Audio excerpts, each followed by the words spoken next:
What's up, guys? Welcome back to the Pavlov Scrubs podcast. We're finally back, and today I am joined by a special guest, GodDamn Superhero. How are you doing? Hi, I'm doing good. I'm 18 years old. I'm on this couch today because I'm just interested in exploring something new with myself. Mm, See what kind of guys you got can throw at me.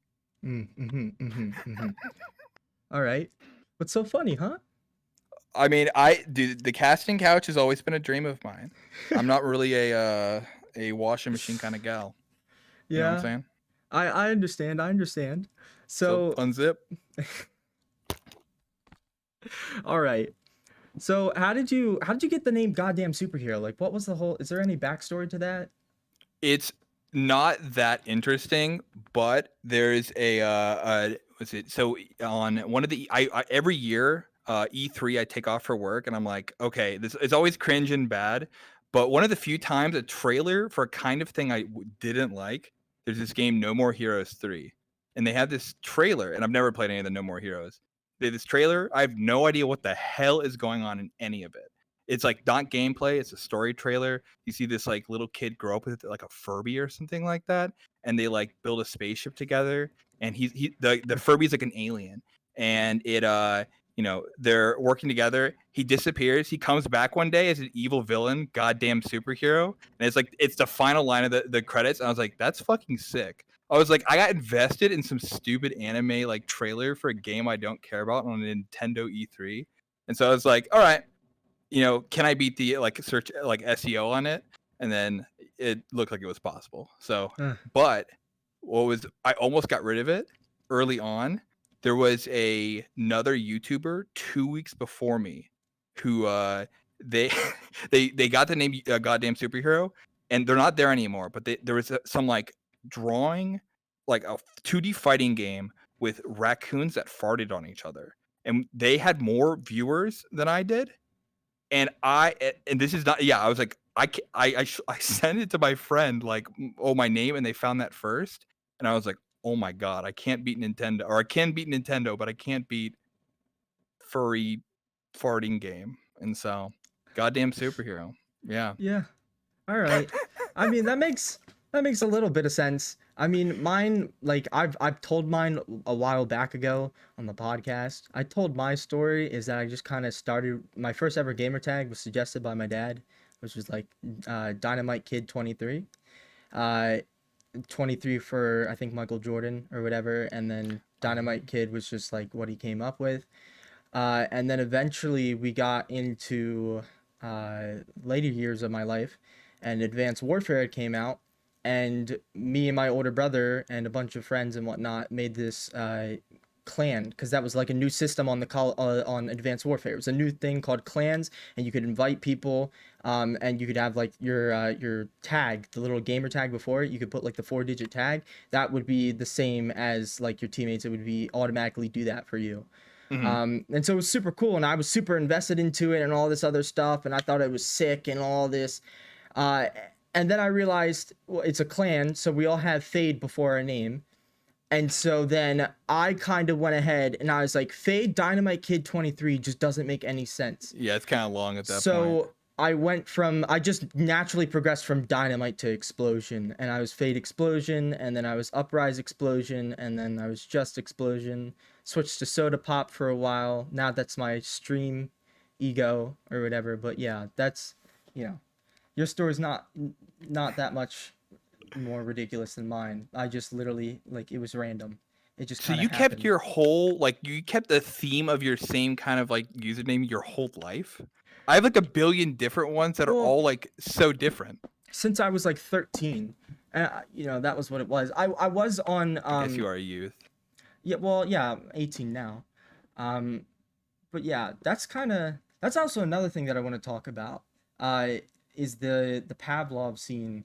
Um a lot of people started out playing this game back in 2018.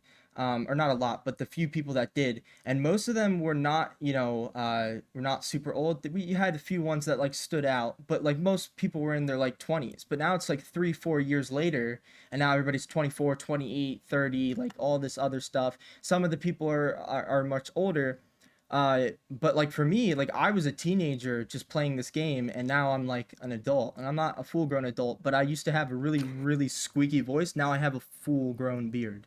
So it's just kind of a little, not full cycle, I would say, but it's kind of weird how I grew up with this game, and it's been That's out for crazy. so It's long. yeah, like my experience with it is completely different. Like Well, yeah. so How did you find Pavlov? um okay, so I'll start off with I was into VR from like as soon as John Carmack had the demo out. Like I got into I got on the Kickstarter for the Rift, and I like last minute switched to the Index. So like I was already doing some game dev stuff around then, and I was like, if I figure out VR, I'm gonna be a millionaire. Hmm. Didn't work out, but Hey, you the still have yeah an with opportunity. we could talk about that at some Oh, point. oh yeah. I'm actually very convinced. Anyways, so but with Pavlov specifically, I had watched like what's it called, Tested, which is just like Adam Savage from MythBusters had like their crew had a podcast where they talked about virtual reality gear. They talked about Pavlov, and it wasn't S&D or anything cool. It was like TTT that they talked about, and I was like, it was like right when the I was right before the quarantine, and I was like, oh shit, like maybe I do want more social shit, like, and then like quarantine hits, and I was like, okay, I'll buy like Pavlov. That sounds like a fun game. Like I liked like Secret Hitler and Wolf Among Us and all that those kind of games. And then I got into TTT, and I played Gun Game, and Gun Game was like, and so yeah, that was like 2020. So like Mhm. again, I'm late. It already cost like $15 or whatever then. Um, but then yeah, I got into Gun Game, and I thought I was hot shit. Uh, and like there's this guy Zocker CH. Oh yeah. Um, Oh yeah. Oh, I so have me, words to say about I him. came up with Starby, I got you. That's a perfect impression, I swear it. The but I so Lord Fluffy and I kind of came up around the same time. Hmm.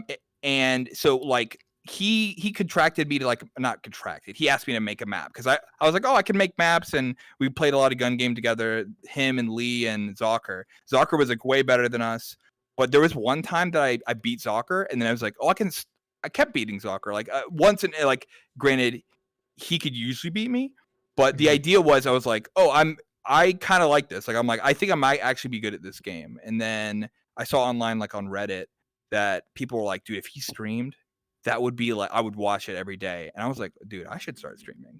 I was like, this is fucking crazy. And then like and then I met people who were in the league, and I kind of got like sucked in. But yeah, no, like Pavlov like opened up a shit ton of doors for me. It's actually wild. Yeah, and I mean, when did the VRML come about? Like when did you start finding about VRML? We had heard about it. So okay, so from that journey, then, so I'm playing a lot of gun game. I meet Cutie Cat, who is she was another gun game player. She eventually ends up being my teammate in our team that we create. Which was Um, originally a European team, right? it still is a European team, but yeah, Yeah. it's a European team. I was a degenerate because I had quit my job around then. Hmm. And I think when I met her, and she Odysseus owned a server. I'll jump back into this, but Odysseus owned a server, and she was friends with him. So we start playing more on like this because she was a Twitch streamer and a gun game player. So it was like collaborative. My time zones worked because I was working West Coast hours, but playing East Coast. So I could like play earlier in the day, before like work got crazy. Oh yeah. And then so like it just like a set of timings that I met a lot of European people. But yeah, so God, we were playing a shit ton of S&D on the server, and we beat Sir Roberts a few times. All right. And we're like, oh, we're fucking cracked. Well, it's because it's Sir Roberts and a billion like, you know, disabled children playing alongside him. Mhm. And so it was like, oh, okay. And Sir Roberts is on royalty. Yeah. Yeah, just making sure. But so yeah, so we're like, oh, we're gonna form a team. This is gonna be fucking sick. And so it was at the season 8. Yeah, so it was before there was a long gap between season 7 and season 8. We joined in 8. We played the Arctic tournament, and it's our team, our first ever time against anyone, and we get demolished, and it was insanely demoralizing. We almost quit. And then we play like Graceful Tigers after that, and they like brought in all ringers from top teams and destroyed us, and I was like, this is stupid. But I don't know, we stuck around, and it ended up being worth it. Like, obviously, I've met a ton of my Yeah, friends that I actually like talk to all the time because of it. yeah, But yeah, it's just like a series of circumstances because you know, I watched them. I was on or I watched a podcast, and I was like, "This is fucking sick! Like, they're doing this cool thing. That sounds fun. I'll go do this thing and just yeah. meet all these people along the way." That's sick. So I mean, excuse me. So the EU team, I mean, like you did tell us about how, like what went on and what the career was like and how the playtime was like, but what were the teammates like? Like how did, what were your relations with them? And, is there any like funny adventures that you had with them along the way that like, you know, you reminisce about, like missing that team? Yeah, so I could definitely say that I do miss that team. That's probably been the hardest transition of like switching over to NA is like it was my squad to be with a lot of those people. They were pretty much people I talk and I still talk to a lot of them every day. Um, but yeah, so I mean the people on the team, so like Cutie Cat, she's this like really goofy streamer. Like I say some weird shit, she like says even weirder shit. I feel very uncomfortable sometimes, but it's pretty funny. Um we have like Aeon, or he's Aeon or Siliqui depending on the moniker. He's like well, most I guess yeah, so Aeon's like also a software developer like me, and so like we have kind of like that to bond over, and he's into like video editing. He's trying to like work on his streaming thing. He does a lot of like he does this game where like once a month he'll take a shot every time someone headshots him in game, and then we'll just all get in a lobby and try to headshot him. And so he'll take like 23 shots. This man is a fucking mad lad. And so that's like one of these like wild moments where it's everyone trying to like destroy this one teammate. We have Odysseus who he was the one who set up the server. He kind of runs this Discord server where a whole bunch of teams like kind of unite in. It was there before like vrml, so there was like a whole lot of people who aren't in the vrml. But again, yeah, he's another software developer. We made a whole bunch of projects together related to like we have this. He has a custom server. I made some maps that were added new features to like custom game two custom servers. So like it like lets you pick the map, and it lets you pick teams while you're on a custom server instead of just random. Mhm. So like me and him are like coding together. Like he's developing something, I'm working with him, and Rico, most of them are all software developers, and they're all. I think I was like the second youngest, which is kind of wild because I'm like 30, Hmm. 31, something like that. 30. I'm turning 31 soon. Um, but yeah, so it's like a totally different experience from over on the NA side, where it's just like I I join Downfall and I hear more slurs than I've ever heard in my whole life. Oh, Uh, jeez. I mean, it's they have the privilege to use the word, but I'm like, what? Like, it's like what the hell?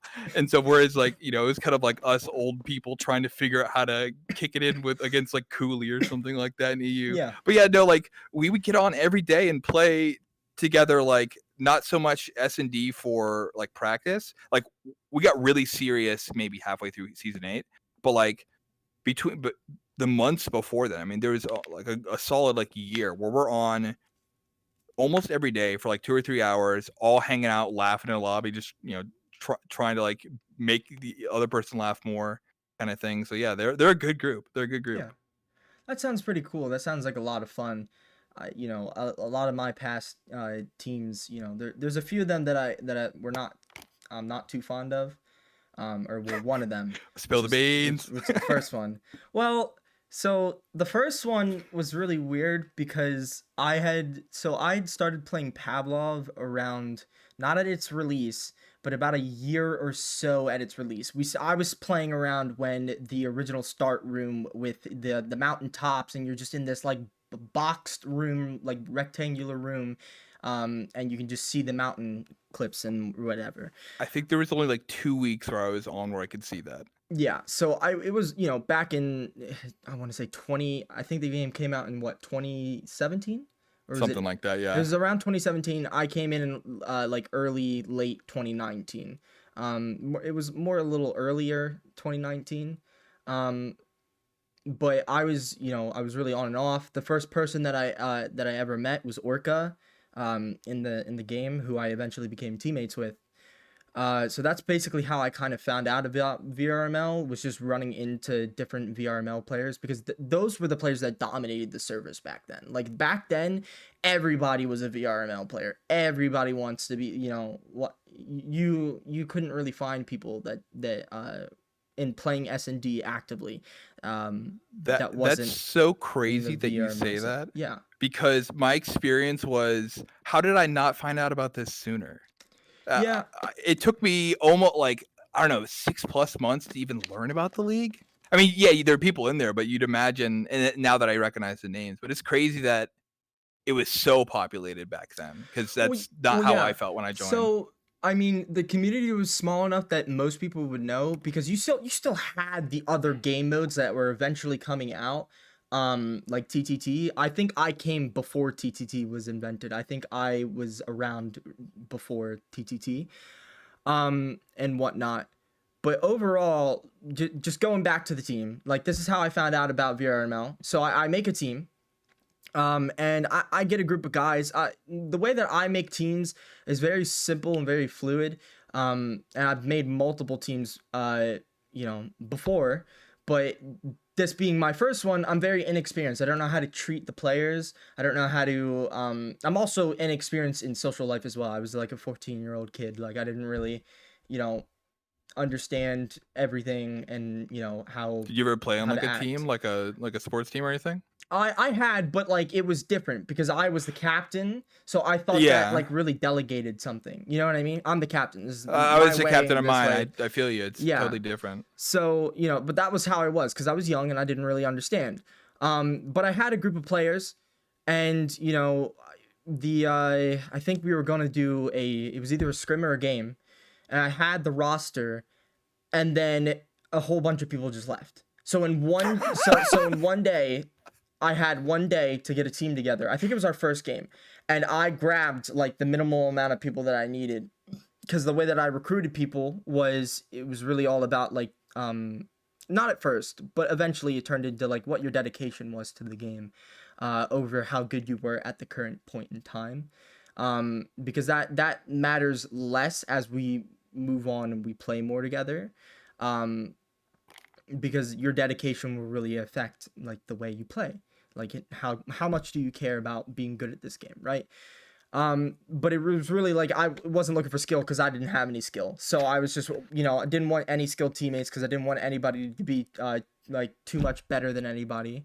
I wanted to, have players so I could, I'm gaining the same amount of experience that they're gaining, and at the same time, we're all learning at the same time. Just so that like I could have a natural experience and I wasn't really pointed anywhere, because I was figuring out I know nobody and I didn't want to interact with a lot of people, for the most part, just randomly, like out of nowhere, out of the blue, unless I wanted to recruit you. And I didn't know anybody either. So that being said, recruited the team again. We have the scrim. We move. We go throughout. Blah blah blah. We play this. And then we play our 3 games, and then the team disbands. And one of the players on the team, or two of the players, ended up going to a really good team that none of my teams could be. Not like at the time. He went on. Those two went on to be on a team that was really really good. They actually made the team. It was called Infamous, uh, Okay. or yeah, it was Infamous or something like that. And they were the original people that had the crown as their logo before Royalty and Aristocracy or Oh, whatever they go okay. by now. So they were the first people to have the crowns. It was Infamous. Um, and the captain was AU. He was on my team, and the another player that went with them, his name was Busy T, and we had played them on other teams. Like I joined season 5 Nova Sixers, and we had played them multiple times. But yeah, that's just why I don't really like I didn't really like that team, because it just died immediately. But it was a Yeah. stepping stone. It was a stepping stone in the right direction, because I eventually joined a new team, found through a tweet that the VRML retweeted. So there was Oh. somebody that tweeted out. I can't remember his name, but he was the leader of this clan that did other games besides Pavlov called Nova Sixers, and so I joined that team. I was like one of the first people to join the team, and then along with me, I had Quicksaber, Darude, Frilly Llama, Cyrus, Jane. There's a few other players that I can't remember off the top of my head. Uh, but they were. I still play with and talk to some of those players. Like since my early days, for 3 years, I've like had these people, and I'd much rather that experience than the team dying out immediately. Hmm. But Yeah, yeah, I totally understand that. Like, yeah, like that's it is a lot of commitment, and like there was a phase, like I said, where we almost felt like we were gonna like die out. Like I don't know the reasons why yours didn't work out, but yeah, it's once you kind of get the, oh, we're gonna actually like dedicate a little bit of time, or we're actually gonna show up to practices, and we're actually gonna experience wins and losses together. It kind of like, yeah, the camaraderie builds up, and so I can see how like, yeah, lasting friendships. Like yeah, I I never had online friends before Pavlov, and so but a lot of almost all the people I talk to every day are online friends, and so yeah. I know that feel. Yeah, and so it was really nice. But what I'm not talking about my team. This is No, I'm the this is interviewer now. you're the I wear the interviewer now. pants. Yeah. But what is your current team like? Downfall. So like you don't have to give me anything in depth, but like what's the difference between No, your first team well, I and think fundamentally, Downfall? like I actually like Downfall. Don't get me wrong. Like I laugh because it is so radically different. Hmm. So okay, like I said, like my team was kind of like a geriatric squad. Yeah. And on top of that, the humor in like EU is totally different than the NA humor. I have Oh, to go big like way time. harder in terms of like shock humor, whereas like it's a more subtle thing. So it's like I have to amp up my personality like 600% over here. But yeah, like one, like I'll say that like Meaty One whipping us into shape has been great. I've learned a lot about how Oh to like yeah. rethink how I play the game. Like He's as a a captain, oh go ahead. Oh, sorry, continue. No, no. Let I me say as a captain Don't let on me stop. my and IGL on my other team, we weren't like as strict as we needed to be about playing together. So I like was like, oh, let's the mindset for everything should be play as individuals because plans always fall apart. And Meaty One's very much like figure out how to play together as much as you can so that way you can Mhm. break your enemy into smaller pieces. Yeah. And that like mindset is like really like I suck ass at this game, I admit it, but like that mindset has been really nice and like learning how to like attack the game in new situations. Like if I can get my shooting up to the rest of my team, it'll be sick. But Yeah. like everyone else, I mean, it's again, it's like a mix of like it's fun to be around. I mean, it's just the like lobbies are kind of intense. We're having like uh a lot of games where I think we like throw like nerves get to us, Yeah. and which is a little different than what I was used to. Where it's like we kind of knew our place a little bit more. Um, and here it's like, oh, we could almost get these games and throw at the last minute. But yeah, like everyone there is funny in their own way. I like pretty much everyone. It's a good time. It's like it's very different though, just because it's like half of them are children, and then so that like changes things like dynamics between people. Like it's sometimes harder to relate like how's work or something like that when someone's Yeah. like tell me about high school fucking algebra or some shit like that. I'm like, yeah, okay, cool, I remember that. But Yeah. yeah, no, it's good, it's good. I think, dude, and I think if I like any other team, like I tried out for Jabberwocky. I thought I was pretty close to getting to the end of that. It was Mhm. Harrow beat me out on that one, and deservedly so. He was way better than I was. His aim is like about par on most of the other things, but his aim's always better. Um, and so like that would have been a nice experience, but I am actually happy I ended up in Downfall. I pretty much am always laughing Yeah. when I'm with those guys.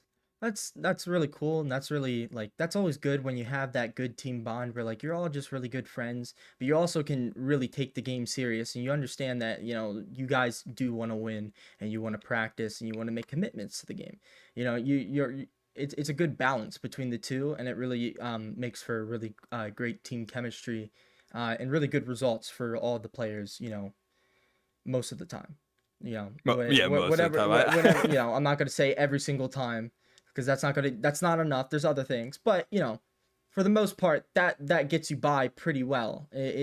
That's good team chemistry will get you a long distance. And I learned basically everything from Media One for the most part. I would be playing like in pugs with all the underworld and thinking players, and this is season 5, so I was on Nova Sixers, and then season 6 as well, because pugs were really big back in season 5 and 6, and then they started to die down in 7, pretty badly. Even at the end of 6, it was starting to die down, but I was playing and I was learning from them, so I tried to copy all the people that kicked my ass a lot of the time, and sometimes that worked and sometimes it didn't. But it was a lot of trial and error type of stuff in the beginning.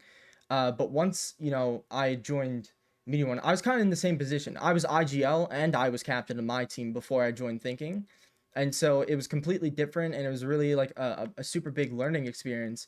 But before I joined Thinking, we would do practices with each other. So that was the really good part about me joining this team called Sleepy Juice in the beginning. Then it turned into Psychosis. But I can really see, like, I really agree with you on Meaty One and how he's a really good and knowledgeable player, with downfall and whatnot. And I don't know if you know this because I haven't talked to you about it, but I was the one that formed the original roster for Downfall. I when you said Uprise earlier, I was like, I know there's a lore between Uprise and Downfall, and so Yeah. I was like, okay, but I didn't know that. Yeah, so the original the way that Downfall got their name was once we had the roster together, which we can, if you want to, we can go into later, but a little bit more detail about that if you want to. But we were kind of just making names, and there was a bunch of silly and goofy names.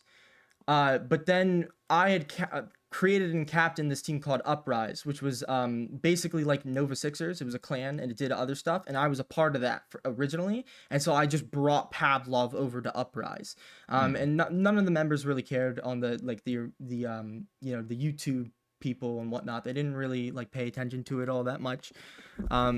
So it was there was really no interaction, and so most of the Uprise players really don't like know those people, or even some of them don't even know that they were created because of another clan, like their team name came from another clan. Some of them do, but not all of them.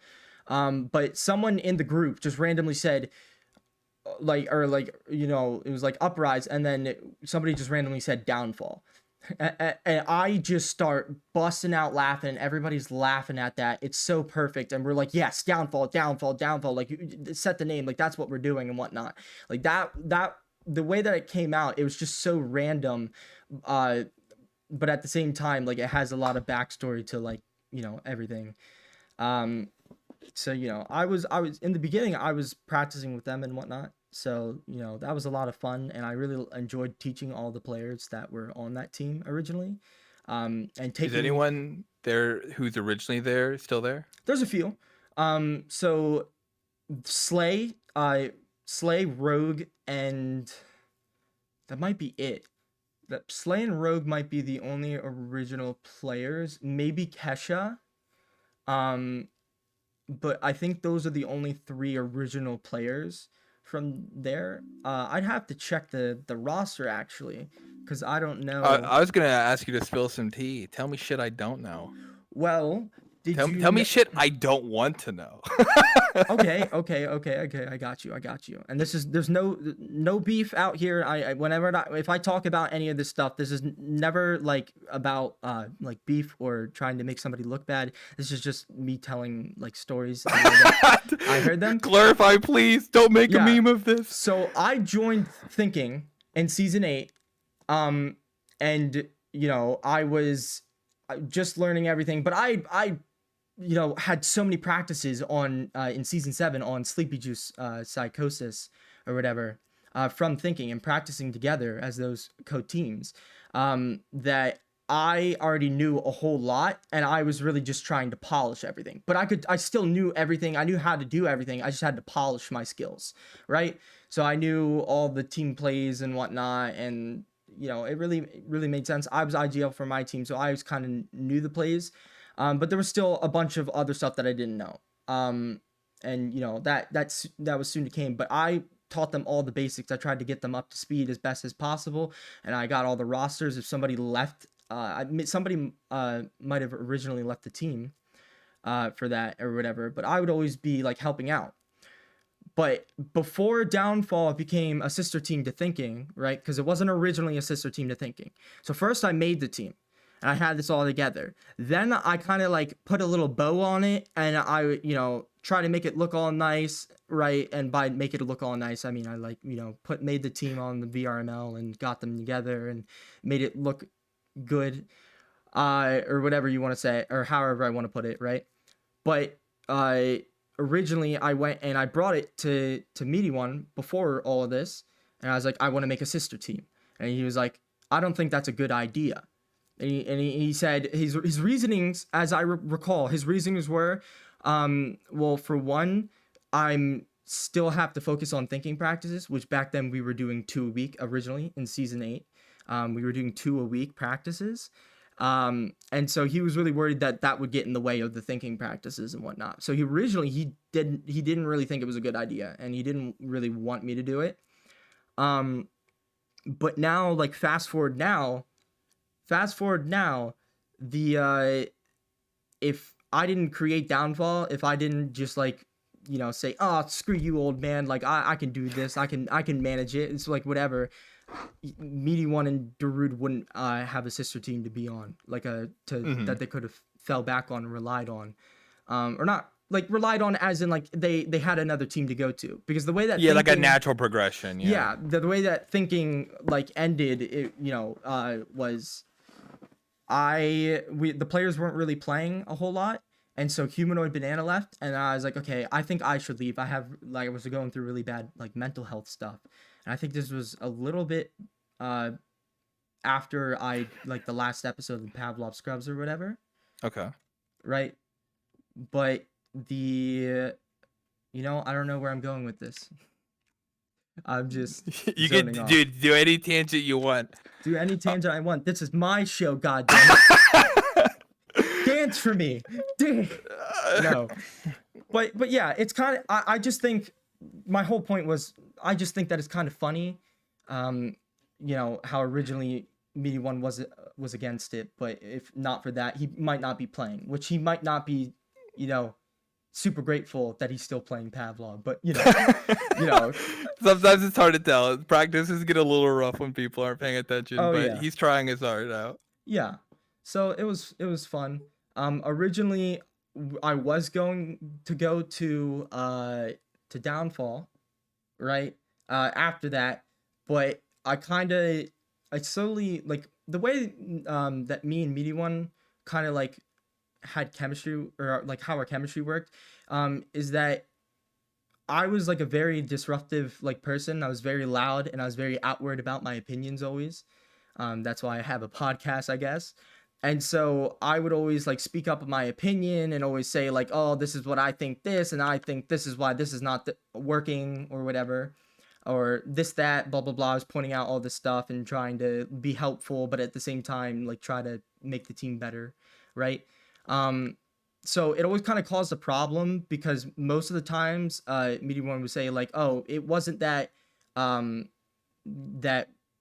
strategies don't work, it's that we're not doing them right, and we're not winning our gunfights, which is completely true. The players weren't playing. So but the chemistry just didn't really work between us all that well. Like, he was a really good mentor, and he taught me a lot, and he was really useful for me, and being a better Pavlov player, which is what I had always dreamed of, was being on that team. But I just felt like as teammates we just didn't really work anymore. Not just the way that was, because I always had my opinions, and I just felt like I always disagreed with him, but at the same time agreed with him. But me and Darude were gonna go to Downfall, but then it was like slowly less and less appealing to me. So I tried to search for like dream team, and they said no. And then Downfall offered me a spot, and I said just give me a week. And then after that, that week, I came and I said I wanted to join, and they said that they changed their minds and they didn't want me to join anymore. Sorry. Yeah, and then they said, and then I'm not gonna call out specifically who, but the person told me that if they did have a spot, they would take you over me, and I was just like, okay, that's whatever. That's actually genuinely crazy. Yeah. I get my dick rode all the time and I'm such a worse player. Like No. Well, listen. So here's the difference is that like, and this is why I'm talking about it so like freely, is because I honestly I kind of understood the situation. Was I upset? Yes, but they offered me a spot. I said give me a little bit. So they were still searching, right? At the same point in time, even though they did offer me a spot, and I said just give me a week, and they were like all right. I can't force the Downfall players to all like me or whatever, and they might think that there's like a conflict of interest, like after second thoughts, right? After I gave them that week or whatever, I can't force the team to like me, and so I'm not gonna be super butthurt over that. I think it makes me a little sad given the circumstances, but like at the end of the day, like I understand, like it's nothing personal. It's nothing super personal. I didn't take it that hard. I was like, it's whatever. And I had an offer from the 8 Basils, which I originally I didn't respond to because I didn't think any of them liked me. I was like, it was Papa, so he wasn't the captain. He was like, I don't know, you're not guaranteed to get on, right? But I was like, I don't think these players even like me. Like, I don't really know them, and I mean, I've played with them in outside the games, but I always thought that they didn't like me, so I didn't respond to it. I was like, there's no chance. He's just saying like they have a spot, I should try out for it. That's what he was saying. But there was no guarantee, and I was like, I don't think so. But I didn't have anything else left, so I hit him up after, and I made some bullshit excuse like I didn't see it or it got buried or whatever, right? I like yeah, honestly, no, you gotta win. You gotta win. Yeah, I had nothing against like 8 Basils at all at the time. But I just thought they didn't like me because of my past. The way that I acted and whatnot kind of like put a light on me, and so it kind of got echoed. So these newer players don't really know me all that well, and that's kind of a good thing because I've changed and I'm not really like that as much. Dude, I need an apology video from you. I don't know any of this lore, and so this is really interesting to me. But yeah, that's Yeah. I didn't realize we had such a tragically linked backstory. Well, it's not super tragic. I mean, it's good. Listen, it's good though because I got my like wish to become an IGL again and to be able to do that because I'd been hurting to be an IGL again. There's always asking me, can I be an IGL? Can I be an IGL? Can I scrim in scrims? Can I do IGL instead of Orca because Orca was the backup IGL? And I was like, oh, can I do it instead? And I was like, I just want to do this and blah blah blah.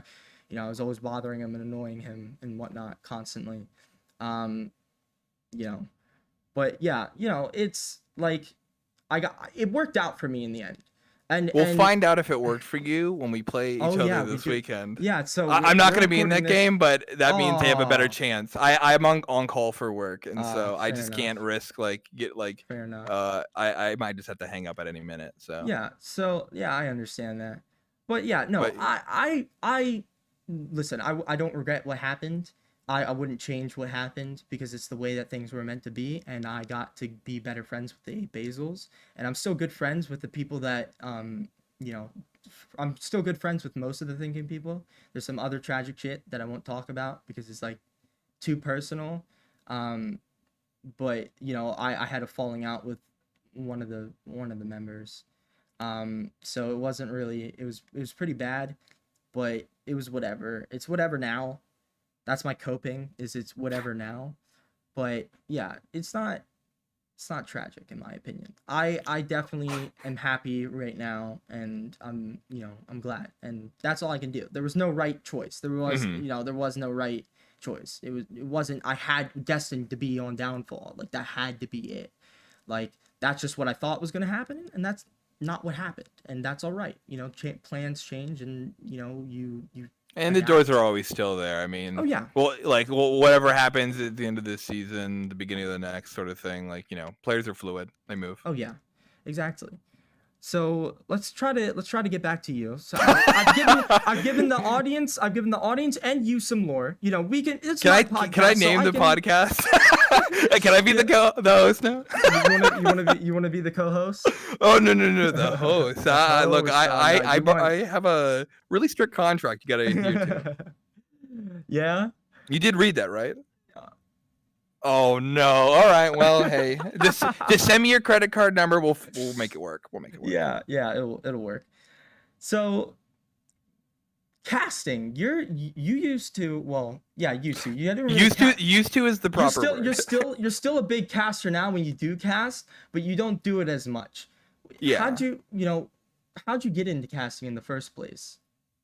So, I mean, realistically, it was we started recording our games because we sucked so bad on Catastrophe, and that was just because we were bottom of the barrel. Like, we didn't know how to play. It was like I was trying to think of ways to get better.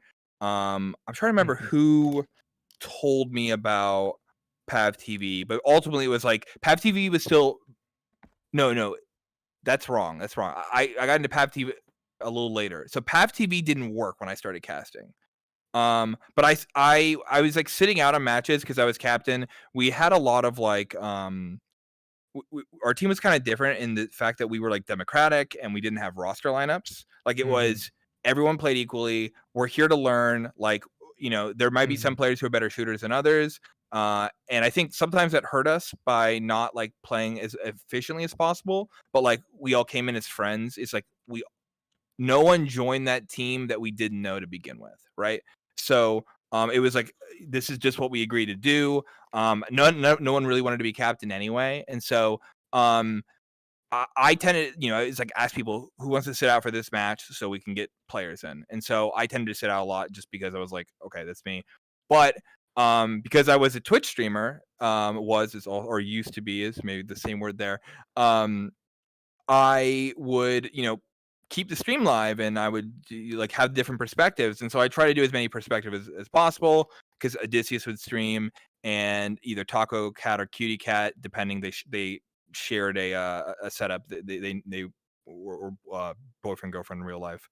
And then an Aeon. And so we had, three people, three perspectives. I could see a lot. So I was like, oh, I can kind of do something other people can't do, and see what all my players are doing at the same time. Yeah. And then it was like, oh, well, I have like 10 viewers on this. This is kind of cool. And then I tried something like, I watched other casts at the time, and I was like, and this is because Pav TV was not there. That's why it was not good. But I was like, oh, I can do this. Like, I also had like a chip on my shoulder. I have a past girlfriend who's like a professional esports caster. And so I was like, and I watched her do it, and I was like, I can do this better. And granted, that's just me being like a cocky asshole or whatever. That's fine. But Confidence is key, right? exactly, it got me like 30% of the way. And so, yeah, it was I wanted to get on Twitch. I was like, I needed something to do anyway. I'm not just gonna sit there and watch nothing. And so started casting. Tried this thing where before Pav TV, I'd have 4 screens up, 2 of each team, and then I would draw on snipping tool like where players were going, and so you'd see an overhead view of the map and me drawing on it, trying to describe what's happening. And honestly, I was kind of proud of what I did at the time. Like, I hadn't seen anyone try to do something like that. It was only first person perspectives. And then then Pav TV started working, and Yellow Hat and I both started doing that again, because I'm pretty sure he was the one who was telling me about it. And I was like, and that was in April, so that was like midway April or May, yeah. That was midway through season 8. And so I was enjoying it. I figured, you know what, I think I have a knack for this. I like talking a lot, and I like a lot of the cast at the time. Like, Yellowhead at the time was a little bit more serious when he did it. Tarmac didn't do it too much. I'd actually never seen you cast at that point. Mhm. And then we had a really bad experience with Darude casting. And Oh, so, oh, and then Matt H was just casting, but I never got to watch one of those. But they just did the Spicy Water mhm. podcast or whatever. Um, and so I was like, okay, I can provide something for EU because they don't get anyone who's going to be trying to do it for like serious. And so I just took the stab, and then I was like, okay, I actually think I'm fucking goated. Let me just ask to be in the championships. And it turned out that I was the only one who had availability because at that point I had Oh, quit my yeah. job. And so I I did remember this. all the championships, and I did everything throughout. And so I was like, okay, like I can take on production and do stuff like which was the dream. Like I've been trying to do like YouTube or Twitch for various times in my life, and that was like I was actually really proud of that because we had like 110 people in season 8 or something like that, and it was like, oh, I think this is like the fucking potential for a career. I was like, and I just needed something that only paid like a tiny amount of money. Um, like so I was like, oh, maybe I can turn this into something else, and it never really ended up that way. But I did carve something out, and you know, I kept I in season 9 the goal was just do it as much as possible. Like I still had the time to do it. Yeah. And I didn't see a lot of other people doing it at the time. Like again, Tarmac shows up every now and then, Quicksaber shows up every now and then. Yellow Hat same way. He was a period where he's off and now he's on a bit more. But yeah, there just weren't a lot of people doing it. And I figured like, you know, I can help the VRML one way, and it's like just with the one talent I have because I suck at this game, but I like playing it and I like talking. And I was like, well, I can just do that. Like I could talk over the game, So, and then just try to make that work into growing it. And I'm not sure if that's successful, but you know, there's a lot of more people casting now. You oh, know, it well, is nice. it's really it's really only tarmac for like most of the games, and that's a little So spread that out. But there are a few times where like yellow. I think Yellow Hat has casted a few times, and then there's been some newer ones that I haven't really seen a whole lot. But like I've seen a few of the castings, like turbos, and excuse we me. Yeah, we have like 4 casters right now. So like yeah, Tarmac and Yellow Hat and NA, and then we have RFL and Turbo. And so it's pretty different. Like everyone has a completely different style. Mhm. Which I think is good. I mean, they should be like television shows. You go in to see the person that does things the way that you like. You know, it's like sometimes you watch the game you want to see, but we have more people than I mean, even if it's 4, that's more games than ever. And then like Just James is trying. Like again, as someone who's completely new this season, I think he's only done a few, but like if he can figure out how to get his little production company idea that he has, like that's also going to be sick. Anyone who's like producing content in this, I mean, I'm grateful to because that was always the goal: is how do I do this so that, and I guess not only like this league only stays around if we have people trying to do Yeah. stuff like that. And Yeah, so I agree. And so like that's another thing that I want to get into you with like the state of casting get right into now. you. Okay, casting. Never mind. I want to get in the state of casting. So like right now I like we have a few casters that are doing stuff, You and I but are both it's casters, and we have not turned it on this season. You can say it. oh yeah, well yeah, we haven't done anything, right? Um so that's one thing. And then there's been a few cast, but most of the games aren't getting casted, and I like that starts to become a semi problem uh when there's really good games going on, but the casters are the one playing in the games, or we just don't have a caster available. And so that we get some of the games, but unlike season 9 where you were casting all the time, Yellow Hat started casting a lot, Tarmac did it occasionally, and there was a Haunted Toaster, a whole bunch of different people did it in season 9, and we had a whole bunch of games. The amount of casting has gone down. So like what do you think about that? Like what is that like does that kind of show that like Pavlov or maybe VRML itself is kind of like dying out right now, or I I don't think that's the case. I think that I artificially bumped the numbers because I was probably the only human who was an adult and had enough free time to do it that I was willing to like engage a lot in a different way. Like cuz like uh, when I say adult, I only mean that in the terms of like trying to make things like in a consistent fashion. Um but I mean, realistically, like for the amount of viewers we have, our players we have, like 4 casters, if we can get a fifth more regular one, that's pretty good. Oh Like yeah. it would be. I mean, I agree that a world where every game being casted would be awesome, Oh right? yeah. Um, and you know, I think that it would be interesting to see more people try it. Like the only reason I really don't do it is, like I said, I picked up a new job, and sometimes I'm on call.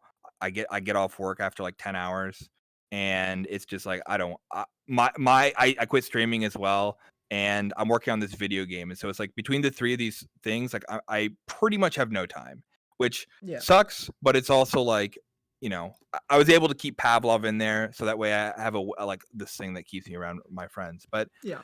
I don't think it's a sign that VRML is dying. I think that again, it only takes, you know, if we have one more caster in each region, that's you know, there's 6 games a week roughly, right? There's in EU, I think there's seven total teams, 7 total matches that can happen per week. In NA, I think it's like 8. And It's like so 8 or if 9. you can, Yeah. yeah, and if you can get just a few more casters who do 1 a week, I mean that's everything. It's some people don't want to do like blowout games. You know, I get that. There's some times where it's like, what do you say? And you just kind of turn that into your own thing. But I think, I don't know. I feel like people Well, are kind of like afraid to to put themselves out there on it because, like, I don't know. If you saw what I started with, it was pretty cringe. And like oh yeah. So was mine. oh, I heard oh yeah, and I was like, hmm. But no, yeah, it's like, you know, I I did know the callouts. I did know the strats. Like that was always the thing that like I kind of hesitated. I'm like, I don't know what the fuck's happening really. Like I'm just this new captain who's trying to like, but it taught me so much. I learned by doing it. Like I'm just trying to figure it out as I go. But you know, you could be wrong, and I think people will still be happy to see that kind of thing. So is it a downfall? No, I don't like. I have my complaints But with it, but oh, I didn't even. Yeah, damn it. Uh, I have my complaints, but I don't think that if there were 2 more casts a week or there was 1 less cast a week, that would change the way, because casts reinforce the community, yeah. um, but they don't make the community, and they don't. I'm not certain that they draw in new people because I didn't see. I had some people like They reach out to me because of it, but none that stayed. they have, so here's the thing. I think it has so much potential, but it's just the Yes. lack of effort of trying to reach it is really, because all we're doing right now is just kind of, you know, shooting the shit and having fun, and you know, some people are doing it slightly more professional, some people are, you know, having a little bit more fun, you know, then there's the in between people that are just, you know, trying out casting and having fun and seeing what works and what doesn't, right? But the if we really advertised like ourselves and really got ourselves out there like on social media and trying to really like upload that, we would, the capability would be there. Hmm. I found out about the game Pavlov itself through YouTube, right? I found out through YouTube and their YouTubers like PewDiePie, when, because it was a trend Yeah, all at the same time for the YouTubers to play Pavlov. It was a yeah, trend. I got it basically right around that time. I So heard people talking about it. yeah, when I first saw it, I got the game because I had already had VR. I had VR since like 2015ish, something like that, or whenever the first Oculus Rift came out. I got it that year for my birthday, or like within a year of it coming out. But yeah, it just, there's so there's a lot of potential. We just have to, we really have to reach out and grab it. You know what I mean? We I really have to put in that extra effort if that's what we want to do. I really would like to see the league to grow to be something bigger, you know, than ever before, but it just seems less and less likely when a lot of times the responses I would get is that it's really hard to do or it's not possible, instead of just, yeah, it's hard to do, but let's try it anyway. Let's give it a shot. You know what I mean? There was y- no, yeah, no, I think you're right, and I think that's why you see some people who are trying to do the casting thing who aren't doing it with VRML. They're like, Mhm. I have my own That's true. brand. I'm trying to figure this out. Like I'm interested in being in front of a camera or not in front of a camera and talking. And so they're doing their thing and trying to make it grow. But yeah, anyone who's producing something for the space, like you need the players. Players are always first.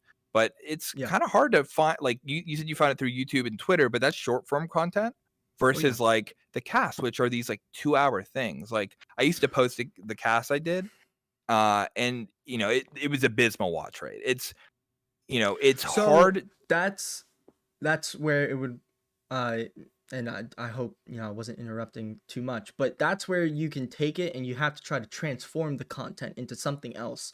And like Exactly. putting into highlights or the match report where you had the Pab TV and you had all this and you were able to turn that cast into a different form of entertainment. It was you scrapped it, or not scrapped it, but you recycled it, you reused it, and it was a very wise reuse of that content and that match report, which I'd love to hear how you really got into that later and like how that worked out. But that's like my thing. You can't, if the struggle is, you have option, or you have a problem A, then you need to, or you have a problem, you need to just figure out every way to solve it, or any way to get views, to get attention, because the more that you just build up a general attention, the more eyes that you can get on the stuff that normally wouldn't get a whole lot of views, like the cast, because more people will be interested. They'll be like, oh, this stuff's so cool, so let me watch the raw form of content. There's people out there that want to see that stuff. We have a lot to use at our hands and at our fingertips. We really just gotta reach out and grab that stuff and put our heads together, well, you and whoever else did All the the match reports. Yeah, there's a couple ways that, I mean, if you want to go into that, or I have like, I guess, a little bit of commentary on like other ways that people can do stuff. Like, so okay, so like who are the people who would join the league, right? Like this is the thing that I think everyone gets wrong on this. Like people are joining Veil right now because there's a shit ton of money in it, right? Exactly. Um, but I don't think I haven't heard. I know one person who's a contrarian and says they like Veil. No one else likes it. It's okay game, but it's Hmm. easy and like there's some Hmm. goofy mechanics. So it's like you could say that you have more money, but I really think that like views are the metric. So it's like, okay, well, that's one to like get people who are watching stuff, but like we have all this opportunity to advertise in game. Like Nero's actually, or Mister now, is doing like a lot of good, like putting posters in games. Same with McPick. He's trying to like make sure like VRML is there. Having like servers and stuff would be another way to get these people who are already playing Pavlov to play Pavlov with us. I think Yeah. that'd be a great way. The same way, like if you can stream the game and like turn your clips and like repost on socials or like in Reddit or anything, or like make events to get new people in. There's all these other ways that we're not trying, and I would say, and I'm also not trying because I know they're hard. Like even rounding up like a newbie camp, or like fucking setting up a scrims between two sets of teams who've never played with strangers, like that would be hard. I'm just stating that, but um yeah, as you said though, the other way is to find, instead of just posting clips, find ways to turn it into learning experiences, or see cool moments, like just boil out everything. Me and Crumb tried for like 4 weeks to make like a highlights thing, and Hmm. some of that I think I did a really bad job of like getting Crumb like stuff. Yeah. But that one ended up cringe too, because it's still too like inside baseball for us. Like you know you talk about stockpile, no one knows about stockpile. I don't think that's a good excuse to like go back to Dust 2, but like the call outs are obtuse, and like if you don't play VR, sometimes it's hard to watch VR because like, why is the camera moving so much? How am I supposed to look? Whereas if you play Hmm. VR, you kind of just know what's happening. You understand it intuitively. But yeah, so this new thing we're trying, and I'm doing this with Black Cat, and he is captain of technical difficulties, and Killian VR, and he used to be on technical difficulties. He's a ringer now. But yeah, so this match report thing, the first episode, Black Cat's gonna be mad at me for saying this, but I thought it was kind of cringe. but but everything he did was great. So like I basically just got a script and read it. But the concept of this thing is like, okay, there are, if you're in the EU, there's potentially 6 or 7 matches every week. That's between 6 to 14 hours of video to watch to get caught up. If you wanted to know everything, like you could go see a picture, but like, you know, what is the way we can boil that content down? And so the goal was just say a quick thing about every single match. Um, bring in clips that are highlights, and then have a few other like news about the league. That Yeah. one was kind of we started a little late on that one because you kind of only Hmm. have a week timeline, and it's Yeah. not evergreen, which is another like where it's like a clip of like a cool deagle shot will live forever, or as long as VR is in the stage. Like Hmm. me talking about what happened in season 8 of Pavlov won't. But the idea is True. like someone could come in and learn about the league really quickly, Oh yeah. or we get Well, the people around us to be a little bit more invested in their own league. You're about to say something? Sorry. so going back to like you were talking about something about the what kind of people will join the league, right? Hmm. You said most people got that wrong. And I kind of thought about it, and my answer would be, well, anybody that's interested in video games in general will join league, and that's super generalized and unfiltered, and an undetailed answer to it, but it's the honest truth. I have a friend who I've gotten into Pavlov. I've talked about it all the time and all this and blah blah blah. And finally, one of my friends, they get a VR headset. So then I'm like he's like, originally his thing was like, oh, I only want to play VR to play Pavlov, but he said I might want to play other things as well. It's just that my reason for getting it was Pavlov, and that was because I was really like pumping that content down to my friends. But like you can, like he's like super interested. He's only 7 hours in, and I've gotten to play a few matchmaking games. He's not the best right now, but he's brand new. Like, you know what I mean? But like he wants to join the competitive league. It's people that want to have competitive and organized fun, and there's plenty of people that like sports and play that and do all that kind of stuff. So I'll agree with you that if you want to look at the funnel of all possible players, yeah, you need people who one probably like video games, two are interested in competitive play, three can afford to have VR, and then like then five know, or I guess yeah, four in this case know about it. Like, and then like you can help nudge someone along the way because like you're obviously invested in the community, and Hmm. you could say why it's good, and you could help them beat the learning curve. Because like right now, like any other game like that has a ranked matchmaking system, you could hop into the game and then you could try it, and you don't have to be put against like matchmaking. Even I have shit experiences in matchmaking. It's great. It has been a great thing for the league. I have an awful time most of the time because I feel like I get matches where I'm doing nothing to help, and so I just feel like the shit player all the time in there.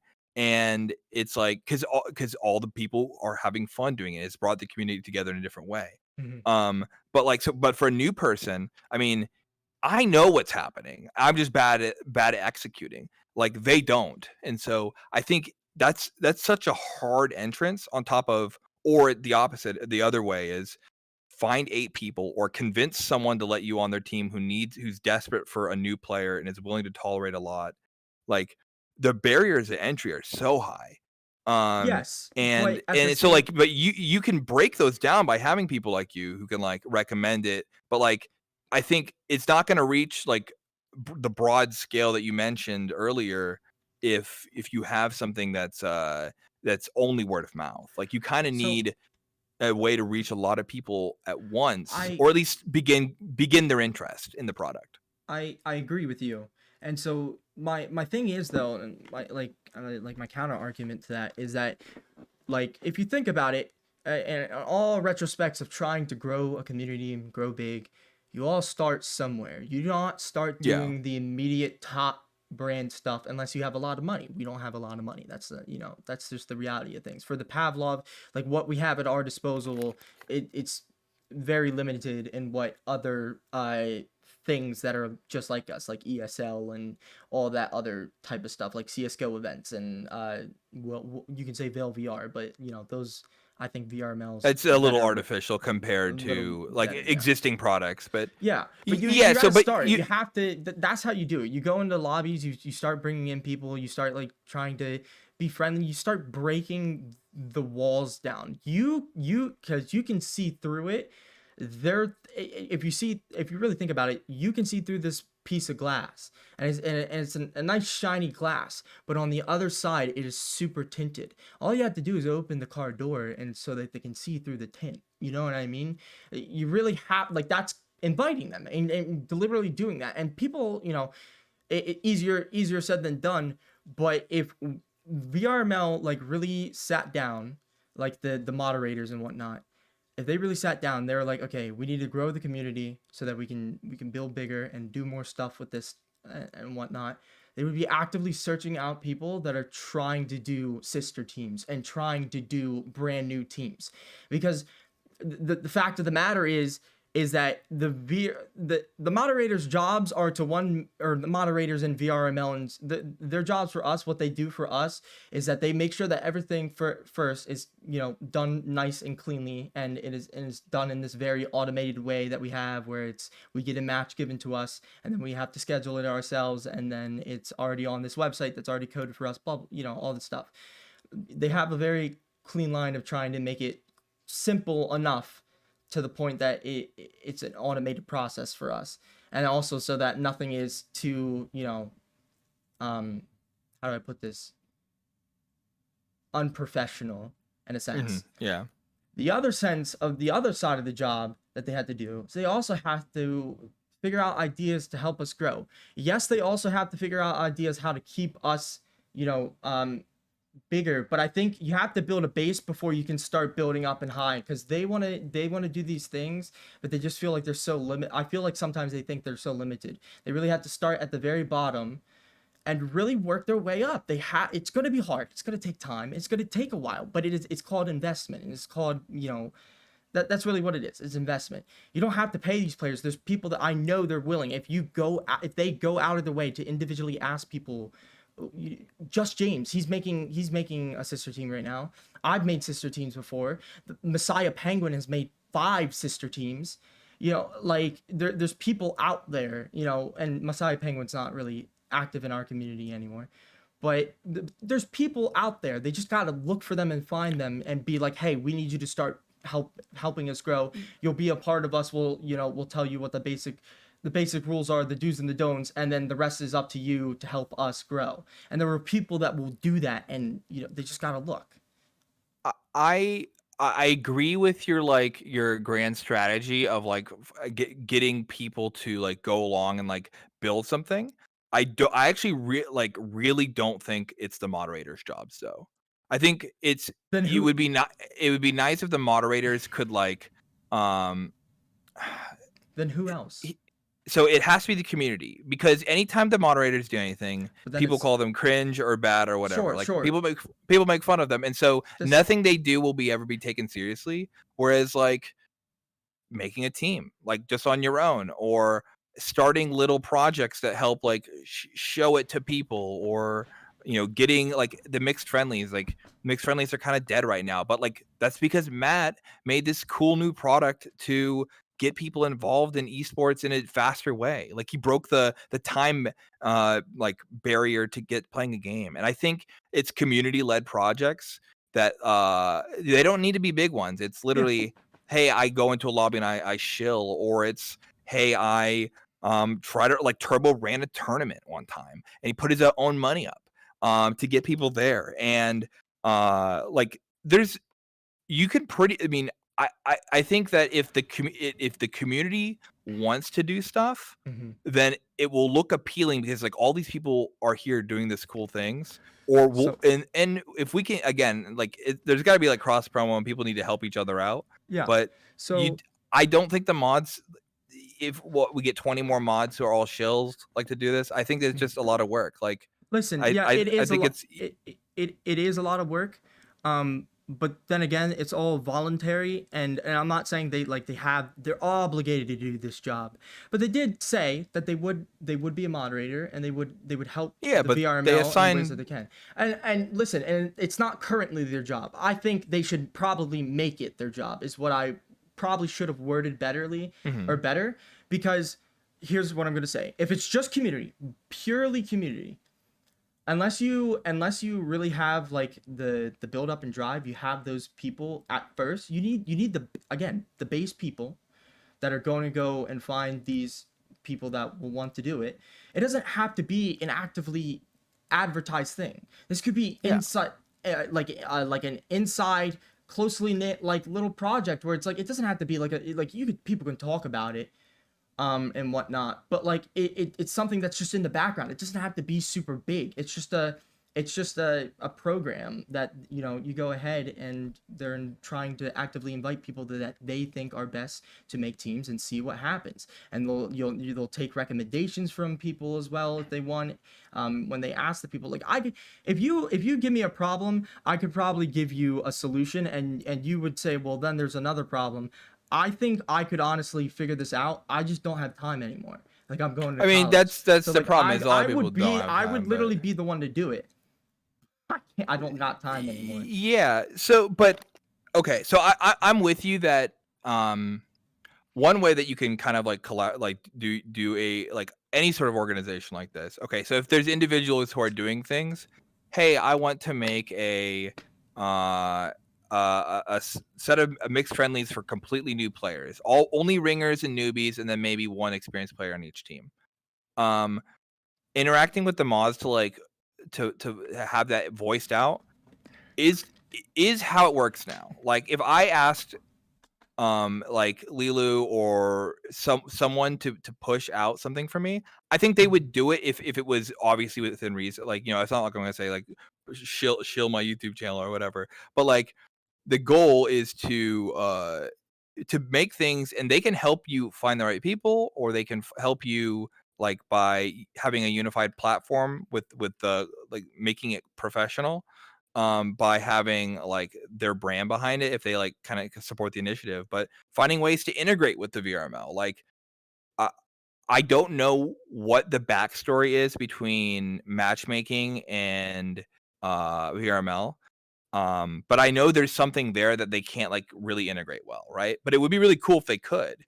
And the same way with like with casters, like they do want to have, they can help by providing assets and they can provide tools, but you have to make this trade where you say, hey, I'll kind of do it your way a little bit, because like that's the effort involved to do that is like they've already made it deals and agreements.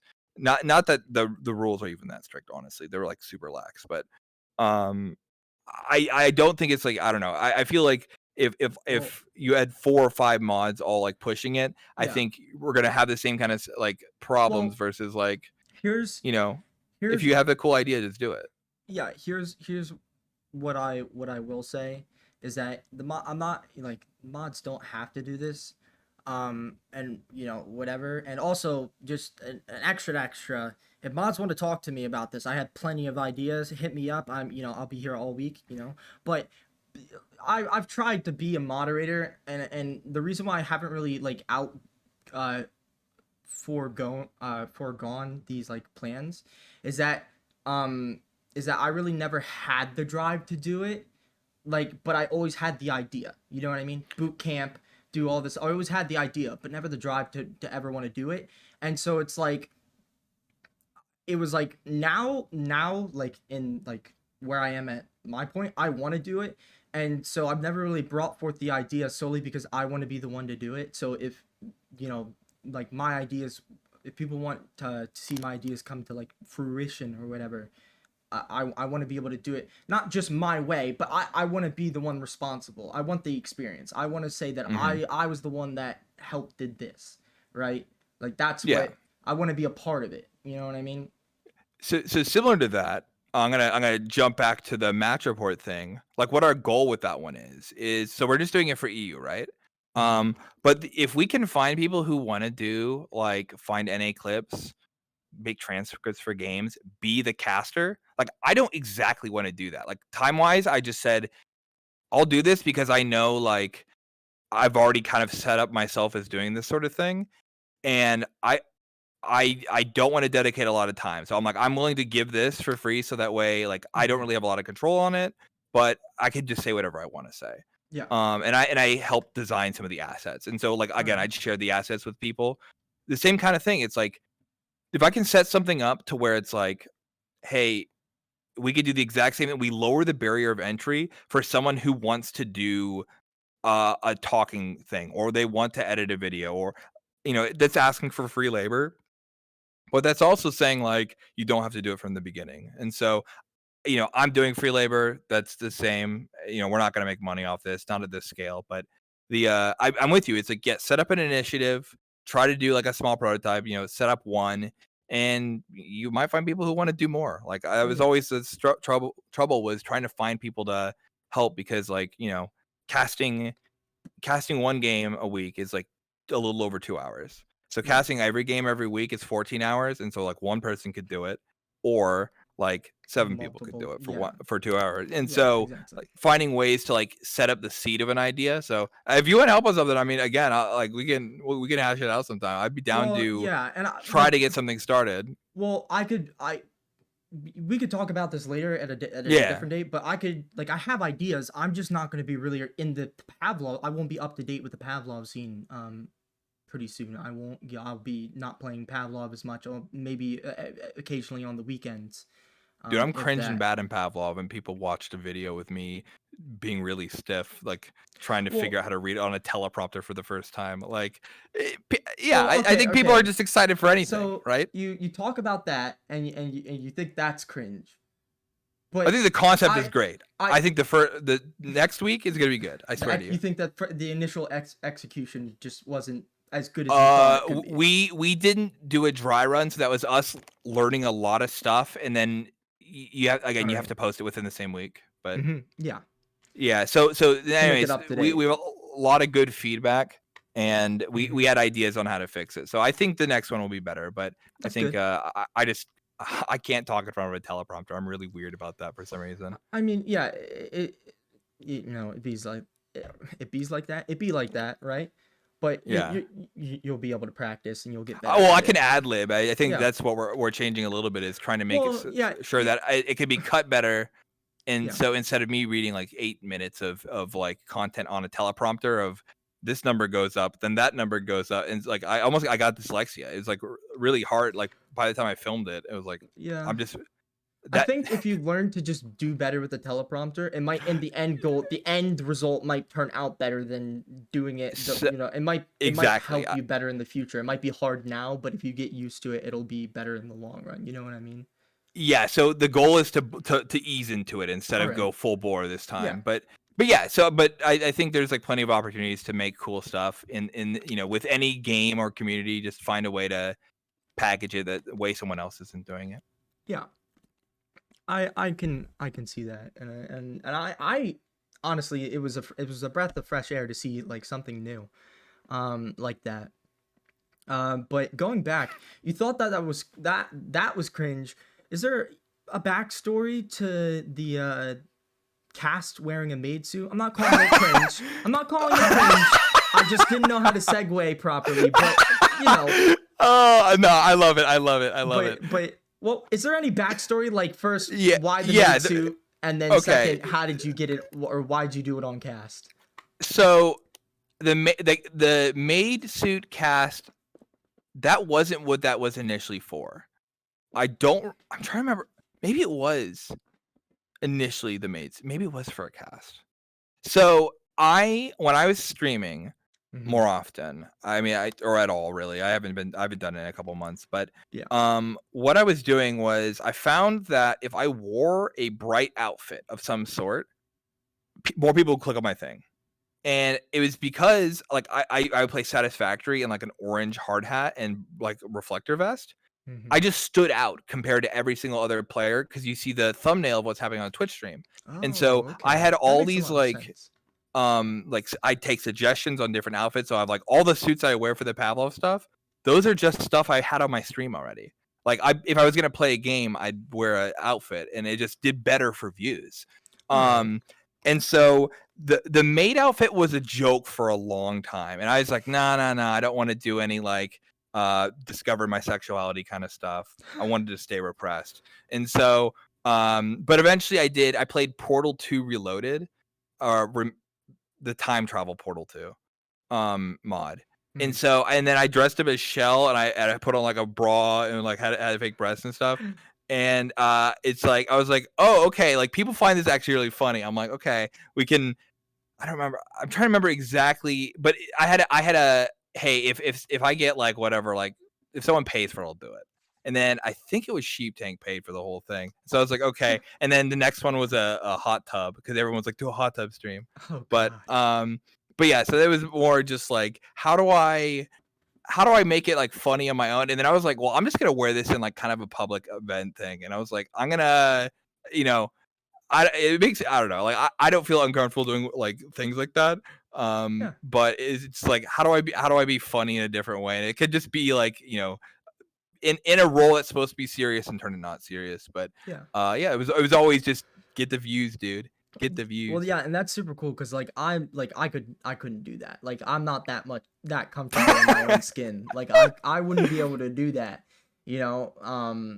But I mean, it's pretty cool that you would do that and that you figured it out that if you wore brighter colored like objects or whatever, that the thumbnail would just stick out more and naturally people would click more. Because that, I mean, that just kind of like makes sense. You just never think about it like that way, and so that's really cool that you like figured that out. Um, I think related to that, I used to do what are called the Friday night pain events, where I had it like maybe 10 streams overall, where I try some like more crazy stuff than that to keep viewers that mhm. I thought honestly some of my best streams. But like I would eat like I started with habaneros, but I eventually could eat ghost peppers while playing Oh, Donkey Kong. I'd play Donkey Kong Country. It was Spicy Kong Country is what I called it.